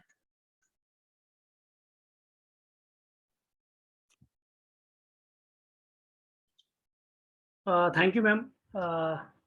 आता आपण काही प्रश्न घेऊयात. चॅट बॉक्स मध्ये आपल्याला एक अनिकेत लखपती यांचा एक प्रश्न आहे. तुम्हाला जर दिसत असेल मॅम तुम्ही वाचा आणि त्याविषयी बोला, किंवा मग मी वाचू का, तुम्हाला कसं सोयीचं? नाही दिसतंय मला फक्त. हा मोठा प्रश्न मी वाचतो मॅम, नाहीतर मग ऑडियन्स साठी पण चालेल. आणि अनिकेत लखपतींनी लिहिलेलं आहे, स्त्रिया इतिहासाच्या कोणत्याही काळात असणे हे नाकारता येत नाही, मात्र त्यांचे योगदान सतत नाकारले गेले. ज्ञान रचना प्रामुख्याने पुरुषांनी केली म्हणून त्यातही स्त्रियांचे योगदान अधोरेखित केले गेलेले नाही, असे सगळे समजत असताना दुसरीकडे इतिहासकार नो डॉक्युमेंट नो हिस्ट्री असा आग्रह धरतात. पुरावे उपलब्ध नाहीत म्हणून स्त्रियांचे काही योगदान नव्हतेच असेही मान्य करणे कठीण होते. स्त्रियांचे इतिहासात योगदान आहे, मात्र त्याचे पुरावे मिळत नाही. उदाहरणार्थ फातिमा शेख यांच्याविषयी फार कमी माहिती उपलब्ध आहे. अशा स्थितीत इतिहासकारांना स्वतःच्या संशोधन पद्धतीत काही बदल करणे शक्य आहे का? तो बदल काय आणि कसा असावा? मला वाटतं माझ्या मांडणीत मी हीच गोष्ट मांडली आहे की संशोधन पद्धतीत निश्चितपणे बदल केलाच पाहिजे. कारण संशोधन पद्धती मुळात ही आपल्याला काय शोधायचं आहे आणि त्याच्यासाठी कोणती साधनं असणार आहे याच्यासाठीचा एक ढाचा, ही पण एक वासाहतिक मानसिकता किंवा मानसिक गुलामगिरी होईल जर आपण रांकेचीच पद्धत अजूनही अवलंबत अवलंबण्याचा प्रयत्न करत राहिलं तर कुठेतरी आपल्याला कधीच तो इतिहास लिहिता येणार नाही. त्यामुळे मी म्हटलं तसं की स्त्रीवादी इतिहास लेखनाने किंवा त्याच्याही पूर्वी म्हणजे काहीच टाकाऊ नसतं. मी म्हणेन की मार्क्सवादी इतिहासकारांनी सुद्धा जी संशोधन पद्धती वापरली त्याचाही उपयोग आपल्याला या ठिकाणी ज्या पद्धतीने दादा कोसंबी यांनी मिथकांची उलगडा करण्याचा प्रयत्न केला, त्याला आणखी जेंडर सेन्सिटिव्हिटीची जोड देऊन आपण मिथक कथांची उलगडा करून स्त्रियांचा इतिहास कसा मांडला जाऊ शकतो. आता काही बाबतीत आपल्याला असं आहे की आणखी शोध घेतला, जसा साधं लक्षात घ्या की ताराबाई शिंदे यांचं पुस्तक आपल्याला 1975 मध्ये मिळालं, तोपर्यंत माहितीच नव्हतं. तर असे काही सोर्सेस आहेत जे आपण कदाचित अजूनही बघितलेले नसतील, तर काळाच्या पुढच्या टप्प्यावर कदाचित आणखी माहिती आपल्याला फातिमा शेख यांच्याविषयी निश्चितपणे उपलब्ध होऊ शकेल, कदाचित वेगवेगळ्या कुठल्या साधनांमधून. पण जे उपलब्ध साधनं आहेत आपण त्यांचा तरी स्त्रीवादी दृष्टीने अन्वयार्थ लावण्याची सुरुवात तरी करूया. म्हणजे खूप साधनं उपलब्ध आहेत, पण त्यांचा अन्वयार्थ वेगळ्या पद्धतीने मांडला गेलेला नाही, त्याची गरज आहे. मी जसं मगाशी सोमिला थापर यांचं उदाहरण दिलं की ही सगळी साधनं आपल्याकडे होतीच, पण ती तशा पद्धतीने मांडली गेली नाही. आणि तुम्हाला एक गंमत सांगते की कुमकुम रॉय या त्यांच्या विद्यार्थी, म्हणजे त्याही खूप मोठ्या इतिहासकार आहेत JNUतल्या, तर त्यांच्याशी एकदा मुंबईला त्या आल्या होत्या, तेव्हा खूप गप्पा मारण्याचा एक चांगली संधी मला मिळाली. तर त्या असं म्हणाल्या की रोमिला थापर यांनी आयुष्यभर जो इतिहास लिहिला त्याच्यात आणि कुमकुम रॉय यांच्यामध्ये सततचा जो संवाद आहे, तेव्हा त्या असं म्हणाल्या की कुमकुम रॉय यांनी स्त्रीवादी इतिहास लेखक किंवा जेंडर पद्धतीने त्या जेंडर हिस्ट्री या लिहितात आहे. तर तेव्हा रोमिला थापर त्यांना असं म्हणाले की कितीही तुम्ही हे केलं, म्हणजे वेगवेगळ्या पद्धतीने मार्क्सवादी इतिहासकार रोमिला थापर यांनी लिहिलेलं आहे, पण त्यांना सुद्धा शकुंतला सारखं जे जेंडर हिस्ट्रीवरचं पुस्तक लिहावंसं वाटलं. तर हा पण बदल मला असं वाटतं की असं आपल्यापैकी अनेक जण अशा पद्धतीचे वेगवेगळे प्रोजेक्ट्स घेऊन जे उपलब्ध आहे त्याच्यावरच पुष्कळ काही काम करू शकतो.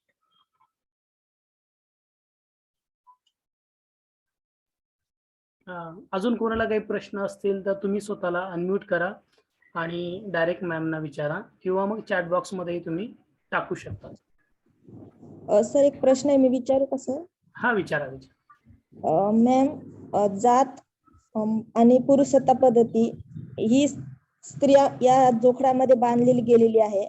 तर या जोखडातून तिला बाहेर काढण्यासाठी आणि एक मुक्त जीवन जगण्यासाठी आपण काय उपाययोजना सुचवा मॅडम, त्याच्याविषयी काय करता येईल एखाद्या महिलेला? कारण ह्या एक दुसऱ्याशी निगडीत आहे मॅडम. जात आपण जर पितृसत्ताचा विचार केला तर जात त्याच्यात परत येणार मॅडम. मग ह्या दोन्हीतून जर बाहेर निघायचं तर काय करता येईल? कारण हे दोन्ही स्वातंत्र्य मिळाल्याशिवाय स्त्री मुक्ती नाही होऊ शकणार मॅडम. बरोबर आहे. मला तर वाटतं की पहिला कुठल्याही स्त्री पुरुषाचा म्हणजे जसं आपण म्हणतो की डिकास्ट होणं हे आपल्यापासून ती सुरुवात होते. तर प्रत्येक बाईने जात आणि पितृसत्ता यांच्या विचारांचा जो पगडा लहानपणापासून आपण जसे घडवले जातो, आपल्या आजूबाजूला आपल्याला जे वातावरण मिळतं, तेव्हा डिकास्ट होणं आणि आपल्यावरचे जे काही ओझी आहेत त्यातनं बाहेर पडून आपण आपली एक वेगळी अस्मिता घडवण्याचा प्रयत्न करणं, इथून सुरुवात होऊ शकते. आणि हे करत असताना मग आपल्याला मिळालेलं कुटुंब काय आहे, आता प्रत्येकाचं वास्तव वेगळं आहे. आपल्याला कदाचित खूप समतावादी विचारांचं कुटुंब मिळालं असेल तर आपला तो जो काही संघर्ष आहे तो सोपा होतो. पण तसं नसेल तर आपली सुरुवात तिथून होते की तिथूनच आपल्याला शिक्षणासाठी पण आपल्याला झगडा करायला लागतो, संघर्ष करायला लागतो. असे आजूबाजूला आपल्याला खूप उदाहरणं दिसतात.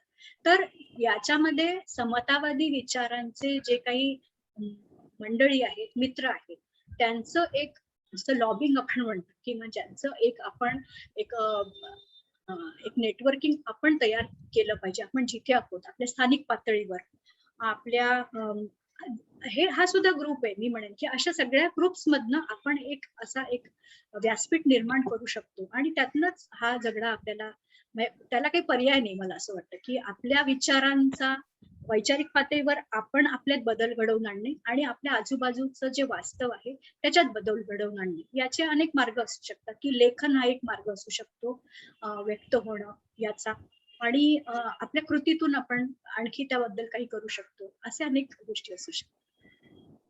Thank you ma'am. ती स्वर्णमाला मस्के यांना काही प्रश्न त्यांनी हँड रेज केलेला आहे. सुवर्णमाला. एक मिनिट. ऍक्च्युली थोडंसं एक्सप्लेनेशन पण आहे मॅडमचं. थँक्यू पण म्हणायचंय. खूप चांगल्या पद्धतीनं कमी वेळामध्ये बऱ्याच वेळेस फेमिनिस्ट हिस्टोग्राफी म्हणजे काय याबद्दलचं फेमिनिस्ट मेथडॉलॉजी एक वेळेस क्लिअर होते, पण हिस्टोग्राफीचा जो पट आहे तो क्लिअर होत नाही. मॅडमनी एका तासामध्ये खूप चांगल्या पद्धतीनं वेगवेगळ्या मुद्द्यांना हे करून क्लिअर त्याबद्दल धन्यवाद.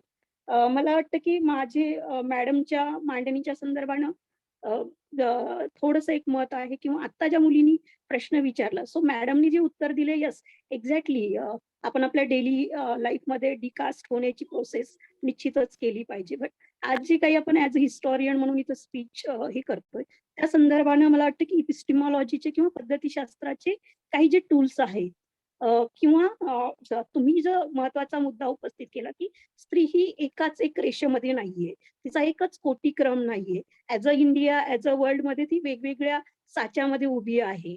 फॉर एक्झाम्पल, भारतातली जर पॅस्टोरल वुमेन बघितली किंवा भटकी स्त्री बघितली तर ती जात पंचायतीच्या सगळ्या याच्या खाली येते. तीच जर पॅस्टोरल वुमेन साऊथ एशिया किंवा पाश्चात्य देशामध्ये बघितली तर तिला रोमेंटसाइज, फिरणारी, भटकी, विमुक्त असणारी अशी स्त्री म्हणून बघितलं जातं. सो मला वाटतं की जगाच्या पातळीवर हे interconnection caste, class, gender, religion, region आणि वर्डचं आहे. सो हा एक मुद्दा महत्वाचा आहे. आणि फेमिनिस्ट हिस्टोग्राफीनं मला वाटतं की थोडंसं तो एक आपल्याला महत्वाचा मुद्दा दिलाय की स्त्रियांचं स्थानच नव्हतं. त्यानंतर जेंडर बायस इतिहास कसा आहे पुढे आणलं, त्यानंतर जेंडर सेन्सिटाईज इतिहास कसा लिहिला पाहिजे हे महत्वाचं आहे. परंतु आता पुढे चालून सबाल्टन हिस्ट्रीच्या समोर जाऊन जी काही थोडीशी नव्यानं उदयाला येऊ पाहते की स्त्रियांचे जे काही प्रश्नाच्या संदर्भात इंटरकनेक्शन आहे, कास्ट, क्लास, जेंडरचं किंवा रिजनचं किंवा धर्माचं किंवा जे इंटरलॉकिंग आहे, तर ते बघितलं पाहिजे. आणि हे फॉर एक्झाम्पल आपण मॅडमनी जे उदाहरण दिलं की वारली पेंटिंग्स, तर वारली पेंटिंग्सच्या बद्दल आदिवासी स्त्रियांचं ते सृजनशील काम आहे, परंतु हे काम ती आदिवासी स्त्री म्हणून तिचं श्रम आणि तिचं काम आपण बघितलं पाहिजे. फॉर एक्झाम्पल, वारली पेंटिंग जर मार्केटला गेली किंवा भांडवली याच्यामध्ये गेली तर तिचे 10चं जे मूल्य आहे तर ते 10चं मूल्य 100 होऊ शकतं किंवा 1000 होऊ शकतं. सो हे जे मूल्य आहे तर स्त्रीवादी मार्क्सवादी मेथोडॉलॉजी देतेच, परंतु हे आदिवासी स्त्रीचं मूल्य अशा पद्धतीचं आहे आणि ही कास्टमधून सृजनशीलता या जातीच्या स्त्रिया करू शकतात. तर हे पण एक बघणं मला महत्वाचं वाटतं.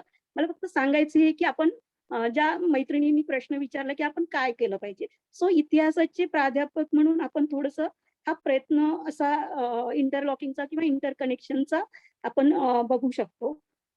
कारण मी इथं एक पेपर प्रेझेंट केला होता. आपल्या औरंगाबादला जो बेगमपुरा आहे मकबरा, तर तिथं जे काही भिंगार गल्ली म्हणून एक गल्ली आहे, तर तिथं हँडीक्राफ्ट करणारे खूप महिला आहेत. तर त्या हँडीक्राफ्ट जे बनवतात ते मकबरेच्या साईडलाच विकल्या जातं, परंतु त्या गल्लीमध्ये असलेलं मूल्य त्या भांड्यांचं, त्या पॉटचं, तर ते मूल्य मकबऱ्याच्या अगदी 5 मिनिटं अंतरावर गेल्यावर वाढतं. म्हणजे पर्यटन स्थळांच्या जागी त्यांचं मूल्य वाढतं आणि त्या भिंगार गल्लीतील महिला ह्या विशिष्ट जातीच्या आणि त्या सगळ्या समुदायातून येणाऱ्या महिला आहेत. सो मला वाटतं की स्त्रियांची सृजनशीलता यस कामाच्या बद्दलची आहे, तर आपण ज्यावेळेस बघू शकतो तर अशा पद्धतीनेही थोडंसं इतिहासाच्या वेगवेगळ्या घडणीकडं स्त्रीच्या बघू शकतो. आणि सेकंड, मॅडमनी जो महत्वाचा मुद्दा मला वाटतं की चर्चेला आणला की काशीबाई कानिटकर आणि गोविंदराव कानिटकर यांच्यामधला जो सहसंबंध आहे किंवा सत्ता वर्चस्वाचा जो मुद्दा आहे, तर तो खूप महत्वाचा आहे की एकीकडं यस इलाइट वुमेनचा पण तो झगडा आहे की त्यांनी त्यांचं जगणं, तो प्रतिकार केलेला आहे.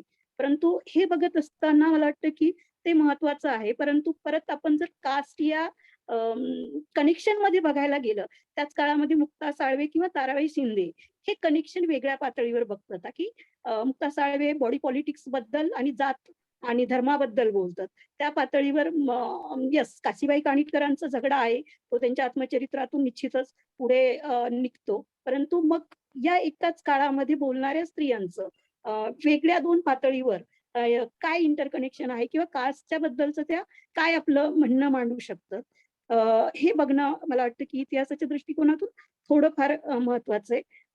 मला मॅडमच्या मांडणीला विरोध म्हणून नाहीये, फक्त की जर आपण तुम्ही जो महत्वाचा मुद्दा मांडला की स्त्री एकच एक नसू शकते, तर तो एक ज्या मैत्रिणीनं मुद्दा मांडला की पितृसत्ता आणि जातीचा आपण सहसंबंध कशा पद्धतीनं हे करतो.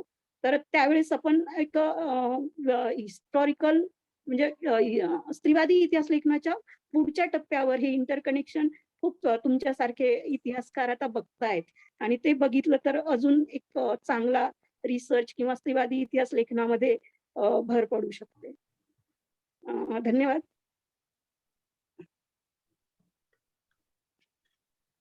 थँक्यू.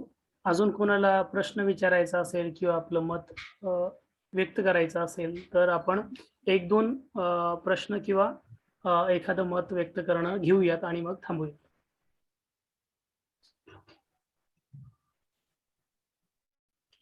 मॅम तुम्हाला काही बोलायचं का स्वर्णमालाने जी कॉमेंट केली त्याच्यावर? तिचा प्रश्न नव्हता, कॉमेंटच होती. नाही, मोस्ट वेलकम.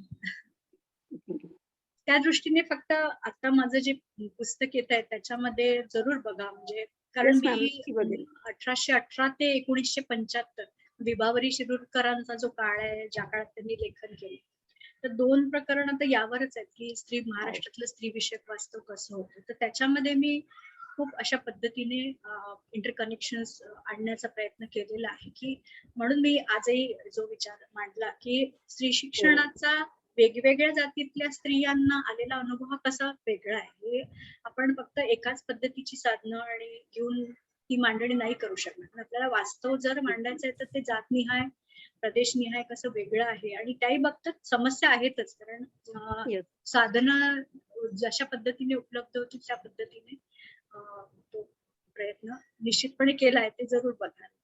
नक्की. Thank you ma'am. बघेल नक्की मी तुमचं ते. येस. हॅलो. एक स्मॉल क्वेरी आहे मॅडम मला, म्हणजे हा. क्वेरी म्हणता येईल की नाही माहित नाही मला, हम्म. पण म्हणजे आपल्याकडचा जो काही स्त्रीवादी इतिहास आहे किंवा स्त्रियांचा इतिहास आहे हा बराच म्हणजे 19व्या-20व्या शतकातल्या युरोपातले जे काही स्त्रीवादी विचार होते त्याच्यातून प्रचंड प्रभावित झालेला आहे किंवा त्याच्यातून जी एक सिद्धांताची चौकट आहे ती आपण तिथून घेतलेली आहे. आम ऑडिबल? ऐकायला ते? हो, अगदी हा, ऐकू येतंय. तिथून घेतलेली आहे. हा, तर जी चौकट आहे आपली विश्लेषण करण्याची ती 20व्या शतकाच्या मध्यातली जी काय सिमोन दे बुव्वार पासून सगळी परंपरा सुरू होते, ती मार्क्सवादी इतिहासकार असतील, स्त्रीवादी आणि या सगळ्यातून ती येते. तुम्ही ज्या काळाच्या संदर्भात अभ्यास करता विभावरी देशपांडे आणि सगळ्या याच्यामध्ये, त्याच्यामध्ये आपल्याला त्या क्षमता दिसतात का की तिथून एक सिद्धांताची एक वेगळी चौकट उभी राहू शकेल, अशा काही पॉसिबिलिटीज, प्रोबॅबिलिटीज? ओके, खूप चांगला प्रश्न. इनफॅक्ट मी 2 गोष्टी मला पटकन सांगते इथे की एकतर हा अभ्यास करतानाच माझ्या लक्षात आलं आणि तीच मांडणी मी माझ्या प्रबंधात आणि आता ग्रंथातही केली आहे की ज्या काळामध्ये विशेषतः ज्याला आपण दुसरा टप्पा म्हणतो स्त्रीवादाचा, जो काही मार्क्सवादी स्त्रीवादी, जहाल स्त्रीवादी, जे अस्तित्ववादी स्त्रीवादी, सिमोन दे बुव्वार आणि सगळं हे मांडत होत्या. गंमत म्हणजे विभावरी याच काळामध्ये किंबहुना याच्या थोडा आधीच तशा धाटणीचं म्हणजे खूप त्या टेक्निकली खूप असं थिरॉटिकल अशी मांडणी नसेल, कारण त्या लालित्यपूर्ण पद्धतीने मांडतात आणि म्हणून त्यांनी कुठे तिकडच्या विचारांची उसनवारी केली असं दिसत नाही.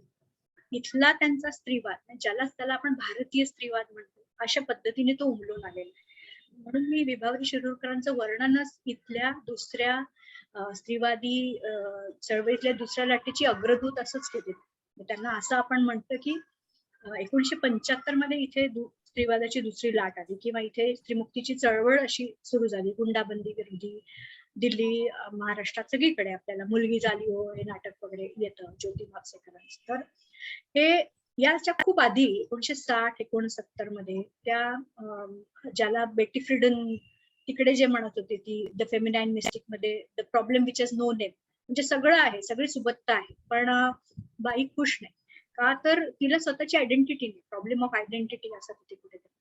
तर तशा पद्धतीने 57 मध्येच विभावरी शिरूरकर 1957 मध्ये दोघांचे विश्व नावाचा त्यांचा कथासंग्रह आला, त्याच्यात दोघांचे विश्व नावाची दीर्घकथा आहे. त्याच्यात हीच मांडणी करतात आहे की सगळं काही आहे, पण ती मध्यमवर्गीय बाईमध्ये अतिशय अस्वस्थता आहे की तिला तोचपणा हा कुठेतरी खायला आवडतो का, असे कितीतरी प्रश्न. त्या मी आता सगळं सांगत नाही, मग पुस्तकामध्ये तुम्ही बघा जर, तर ते त्यांनी मांडलंय. आणि दुसरं, मी आता एवढ्यात एक मागच्या 2 वर्षात स्त्री मासिक जे आहे त्याच्यावरचा एक प्रोजेक्ट कम्प्लीट केला. तर मी त्याच्यामध्ये हीच थिरॉटिकल पोझिशन घेतली की इथला स्त्रीवाद हा कुठंही परदेशी उसनवारी करून आलेला नाही, तो इथनं उमलून आलेला आहे. आणि तो म्हणजे कसं आहे मग की गोपाळ गणेश आगरकरांनी इथे उदारमतवादी स्त्रीवाद मांडला, त्यांनी जॉन स्टुअर्ट मिल वाचला होता, तरी सुद्धा कुठेही त्यांचं मोठं पण कमी होत नाही, कारण मराठीत ते आणलं, मराठी समाजात त्यांनी त्याचा प्रसार केला.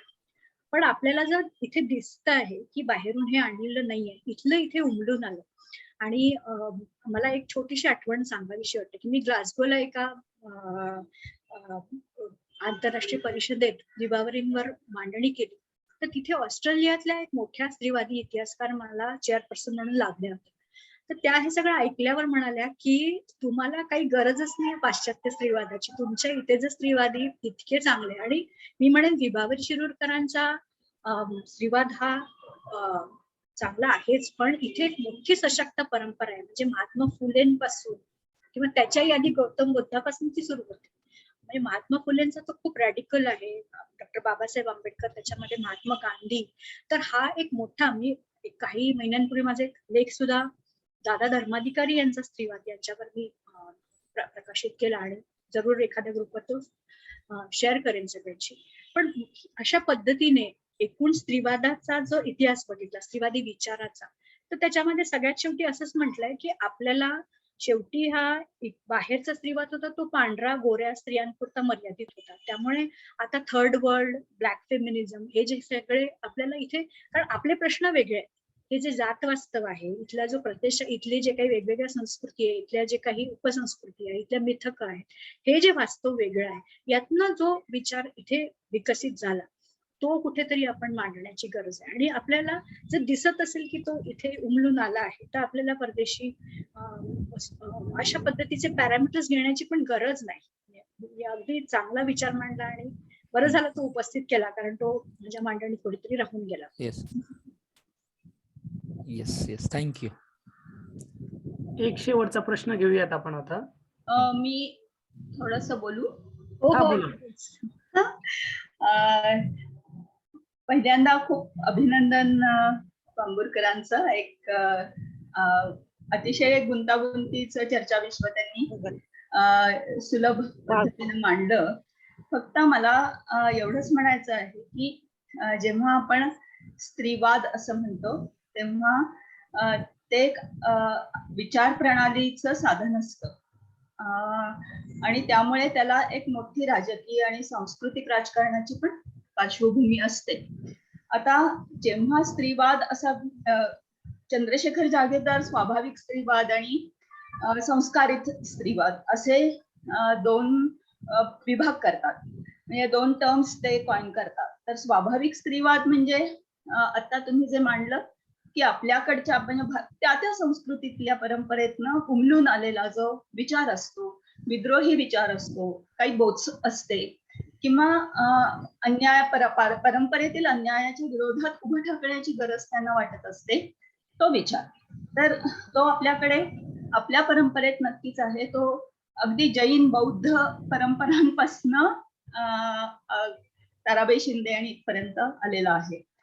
पण त्याचबरोबर स्त्रीवाद ही 1975 मध्ये जी काही संज्ञा निर्माण झाली ती नेसेसरीली पाश्चात्य स्त्रीवादातनं निर्माण झालेली, म्हणजे संस्कारित स्त्रीवाद ज्याला म्हणतो. त्यामुळे गौरी देशपांडे किंवा आपल्या शांता गोखले आणि ह्या ज्या 75-70च्या दशकातल्या स्त्रिया आहेत त्यांनी तो वाचलेला होता. त्याचबरोबर असंही लक्षात घ्यायला लागेल, म्हणजे विशेषतः निक स्टेट्स यांचं कॉस्मोपॉलिटनिझम, संपूर्ण ब्लॅक लिटरेचर, आणखीन ब्लॅक मुव्हमेंट आणि भारतीय स्वातंत्र्य चळवळ यांच्यातले धागेदोरे सांगणारा एक मोठं पुस्तक आहे. आणि त्या पुस्तकामध्ये भारतीय स्वातंत्र्य लढ्यातली मूल्य, विशेषतः गांधीयन संपूर्ण वर्ल्ड व्ह्यू जो होता तो अमेरिकेमध्ये कशा पद्धतीने उचलला गेला आणि तिथे काय काय केलं गेलं ह्याचे एक लेखाजोखा मांडतो. त्या पद्धतीनं आपण पाश्चात्य स्त्रीवाद आपल्या भारतीय स्त्रीवादाकडे किंवा भारतीय याच्यात कसा रुजला किंवा कशा पद्धतीनं त्यानं मांडणी केली हा अतिशय निगुतीनं बघण्याचा प्रश्न आहे. म्हणजे मला तुम्हीच खरे इतिहासकार सांगू शकाल, पण मला अशी एक शंका आहे किंवा असं एक काहीतरी आत्म वाटतं आहे की ताराबाई शिंदेंनी मेरी वॉलस्टोनक्राफ्ट वाचलेली असणार. म्हणजे त्यांची जी संपूर्ण चिकित्सा पद्धती आहे ताराबाई शिंदेची, त्याच्यात आणि मेरी वॉलस्टोनक्राफ्टच्या चिकित्सा पद्धतीमध्ये खूप साम्य आहे असं वाटतं. जसं महात्मा फुल्यांनी अमेरिकन सिव्हिल वॉरला हे केलेलं आहे, पुस्तक समर्पित केलेलं आहे. त्यामुळे आपण भारतातला स्त्रीवाद असं म्हणत असताना सुद्धा आता जग एकत्र येत आहे. जागतिकीकरणामुळे अनेक प्रश्न आपल्या समोर उघड दिसत आहेत. त्यामुळे पूर्णपणे इन्सुलेटेड भारतातला स्त्रीवाद असा होऊ शकेल का याच्याबद्दल मला शंका आहे. पुन्हा त्याच्यातले निश्चितपणे साम्य भेद आहेतच, पण साम्य पण दिसत आहे. म्हणजे जॉर्ज फ्लॉइडला मारणं आणि संपूर्ण खैलांजी किंवा दलित संपूर्ण स्त्रीवाद वंचना इथली जी आहे याच्यात काही धागेदोरे नक्की दिसू शकतात की संपूर्ण पोलीस यंत्रणेनं वेठीला धरलेलं किंवा सांस्कृतिक दहशतवादानं वेठीला धरलेल्या गोष्टी. तर त्यामुळे मला असं वाटतं की हा कायम तौलनिक दृष्टिकोन असावा, फक्त भारतीय किंवा फक्त पाश्चात्य असं न म्हणता. आणि त्या दृष्टीनं मला असं वाटतं की मी स्त्रीवाद साहित्य आणि समीक्षा म्हणून जे पुस्तक लिहिलेलं आहे त्याच्यात पाश्चात्य स्त्रीवाद, भारतीय स्त्रीवाद आणि मग त्याच्यातनं निर्माण होणाऱ्या समीक्षा आणि समीक्षांचे नमुने असं जे मांडलेलं आहे त्याचा एक काहीतरी उपयोग होऊ शकेल असं वाटतं. धन्यवाद. वंदनाताई, खूप चांगला मुद्दे तुम्ही मांडलेत आणि ताराबाई शिंदेच्या संदर्भात इंटरेस्टिंग आहे, बघता येईल की तसं काही दिसतं का, म्हणजे मेरी वॉलस्टोनक्राफ्ट वाचलेलं आहे असं. फक्त मला एक वाटतं की ओव्हर द इयर्स काही वर्षांपासून जे काही मी काम करते आणि विशेषतः आपण हे जे म्हणतोय ना की पोस्ट कॉलोनियल पिरियड मध्ये आपल्याला जर कुठेतरी हे एक आपण त्याचं एक हे बाळगतो आहे का की जर आपल्याला इथलं लिखाण, म्हणजे मला विशेषतः ते विभावरीवर काम करताना आणि स्त्री मासिकावर काम करताना जाणवलं की जर इथल्या प्रश्नांना धरून इथल्या स्त्री प्रश्नांची मांडणी इथली मासिकं करत होती, इथले साहित्यकार करत होते, तर आपल्याला त्या दृष्टीने मग पॅरामीटर म्हणून, निकष म्हणून, म्हणजे तिकडे अस्तित्ववादी स्त्रीवाद आला, तिकडे जहाल आला, तर मग इकडे तो आला का, मग इकडे तो का आला नाही, त्यातले कुठल्या गोष्टी आल्या नाही, तर पॅरामीटर किंवा निकष म्हणून आपण पाश्चात्य स्त्रीवाद धरायचा का, म्हणजे हा प्रश्न उपस्थित होतो. आणि म्हणून मला वाटतं की त्या दृष्टीने जर आपल्याला इथे जसं गौतम बुद्धांच्या काळात गौतम बुद्धांनी स्वतः हा विचार केला की संघ हा स्त्रियांना मोकळा करावा, तर हा इथून उमलून आलेली ही गोष्ट आहे.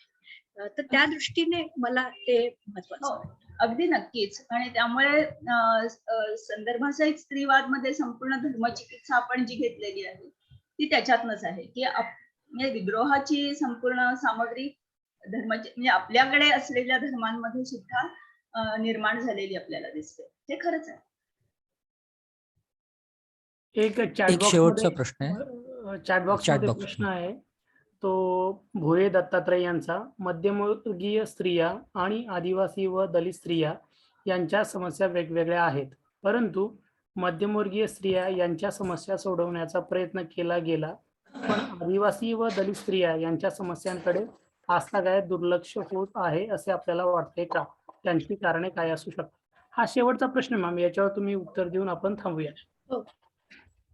एकतर लक्षात घ्या की आधुनिकता भारतीय समाजामध्ये जी आली त्यावेळेला त्याचे सगळे लाभ जे आहेत ते मध्यमवर्गीय तथाकथित उच्चवर्णीय समाजाने जास्त घेतले आणि साहजिकच त्यांनी, म्हणून तर डॉक्टर बाबासाहेब आंबेडकर यांनी 19व्या शतकातल्या स्त्री सुधारणेविषयी असं म्हटलं की हे उच्चवर्णीयांचे कौटुंबिक प्रश्न होते. कुठेतरी त्याला मर्यादा पडलेली आहेच. ती मर्यादा, फक्त मुद्दा हा आहे की आपण ज्या वेळेला 1980 नंतर जेव्हा दलित स्त्रीवाद अवतरतो त्यावेळेला तो अशाच पद्धतीने येतो की दलित चळवळीमध्ये जेव्हा स्त्रिया पुरुषांच्या बरोबरीने काम करत होत्या त्यावेळेला त्यांनाही कुठेतरी डावललं गेलं आणि त्यांनाही दलित पितृसत्तेचा जाच झाला. तर याचं काय करायचं? आणि त्यामुळे प्रत्येक समाजामध्ये, आणि हा प्रश्न फक्त आदिवासी म्हणजे आदिवासींच्या संदर्भात तर आहेच, पण त्या समाजामध्ये आधुनिकता तेवढी पसरलेली नाही, तेवढा त्याचा प्रसार झालेला नाही. आधुनिकता म्हणजे काय? तर समतावादी विचार हा तिथपर्यंत पोहोचलेला नाही. तो जास्त पसरण्याची गरज आहे आणि त्यातनं मग हे बदल होत जाते. तर आपण प्रदेशागणिकही याच्यामध्ये आपल्याला दिसतं की मराठी समाज आणि तुम्ही बाकी तुलनेने बाकी राज्यांमध्ये असलेला जो काही आधुनिकतेचा विचार आहे की मुंबईमध्ये आपण जसं म्हणतो ना की स्त्री जास्त मुंबई पुण्यामध्ये आपल्याला जे काही स्त्री वास्तव आहे इतर प्रदेशांच्या दृष्टीने ते वेगळं दिसतं. तर हे वैविध्य तर सगळीकडे आहेच. तर याच्या बाबतीत जास्त काम करण्याची गरज आहे आणि त्या समाजांमध्ये म्हणजे अगदी हिंदू मुस्लिम याही बाबतीमध्ये हा विचार होऊ शकतो की कितीतरी जे प्रश्न हिंदू स्त्रियांच्या बाबतीत रूढी आणि कल्पना वेगवेगळ्या जातीच्या संदर्भातही तुम्ही बघा की मराठा आणि इतर जातींमध्ये आपल्याला अनेक प्रथा ज्या काही वेगवेगळ्या आहेत त्यांचं प्राबल्य हे विशिष्ट जातीत खूप जास्त आपल्याला अजूनही दिसतं. तर हे बदलण्याची गरज आहे, त्या समाजातल्या स्त्री पुरुषांनी बदलण्याची गरज आहे. म्हणून आपल्याला म्हणजे मी हे वास्तव उभं करताना जेव्हा काम करत होते तेव्हा मराठा समाजामध्ये बघा ना तुम्ही आनंदीबाई शिर्के किंवा जनाक्का शिंदे यांच्यासारख्या काहीच स्त्रिया दिसतील, आणखी काही असतील, पण मला जे उपलब्ध साधनं आहे त्याच्यामधून फारशा दिसल्या नाही. तर हे वास्तव आपल्याकडे आहे. किंवा मी पुष्कळदा आपल्या आजूबाजूला ज्या काही माझा विद्यार्थिनी वर्ग आहे त्यांच्यामधूनही किंवा आपल्याला जिथे आपण पोहोचू शकतो त्यांच्यामध्ये हे प्रश्न विचारत असते, तर तेव्हाही आपल्याला दिसतं की विशिष्ट प्रथांचं प्राबल्य हे विशिष्ट समाजांमध्ये अजूनही आहे. पितृसत्ता किंवा लिंगदृष्ट्या कामाचे विभाजन या सगळ्यांच्या बाबतीमध्ये ही सुरुवात जी आहे ती म्हणतो ना आपण चॅरिटी बिगिन्स ॲट होम, प्रत्येक घरामधल्या पुरुषांमध्ये ती झाली पाहिजे. इनलाइटेड डिकास्ट होणं आणि पेट्रिआर्कीतलं जे विशेषाधिकार पुरुषांना मिळतात ते स्वतः पुरुष हे किती सोडायला तयार आहेत. तर या बाबतीत बदल म्हणजे दोघेही स्त्री पुरुष जेव्हा काम करून येतात त्यावेळेला संध्याकाळी चहा कोणी करायचा हा प्रश्न बाईने जितका त्याला सांगितलं पाहिजे तितका पुरुषांनी स्वतःवर घेतला पाहिजे. तर नाहीतर रात्रंदिन आम्हा युद्धाचा प्रसंग अशा पद्धतीने बदल नाही होऊ शकत. Thank you ma'am. राईट. आता आमच्या सध्याही डॉक्टर गुंजन गरुड या आपल्या आजच्या कार्यक्रमाचं आभार प्रदर्शन करतील. गुंजन मॅम. नमस्कार. आजच्या आपल्या कार्यक्रमामध्ये जास्वंदी मॅडमांनी अतिशय समर्पक उदाहरणांसहित इतिहास, श्रीवाद आणि लिंगभाव याविषयी आपल्याला नाविन्यपूर्ण माहिती दिली. त्याबद्दल मी सर्वप्रथम मॅडमांचा आभार मानते. याशिवाय कार्यक्रमामध्ये सहभागी झालेले माननीय प्राध्यापक, इतिहास संशोधक, इतिहासाचे विद्यार्थी आणि ज्यांना इतिहासाची आवड आहे असे मान्यवर या सर्वांचेही मी आमच्या कुतूहल शाळेच्या वतीने आभार मानते आणि हा कार्यक्रम संपला असं जाहीर करते. धन्यवाद.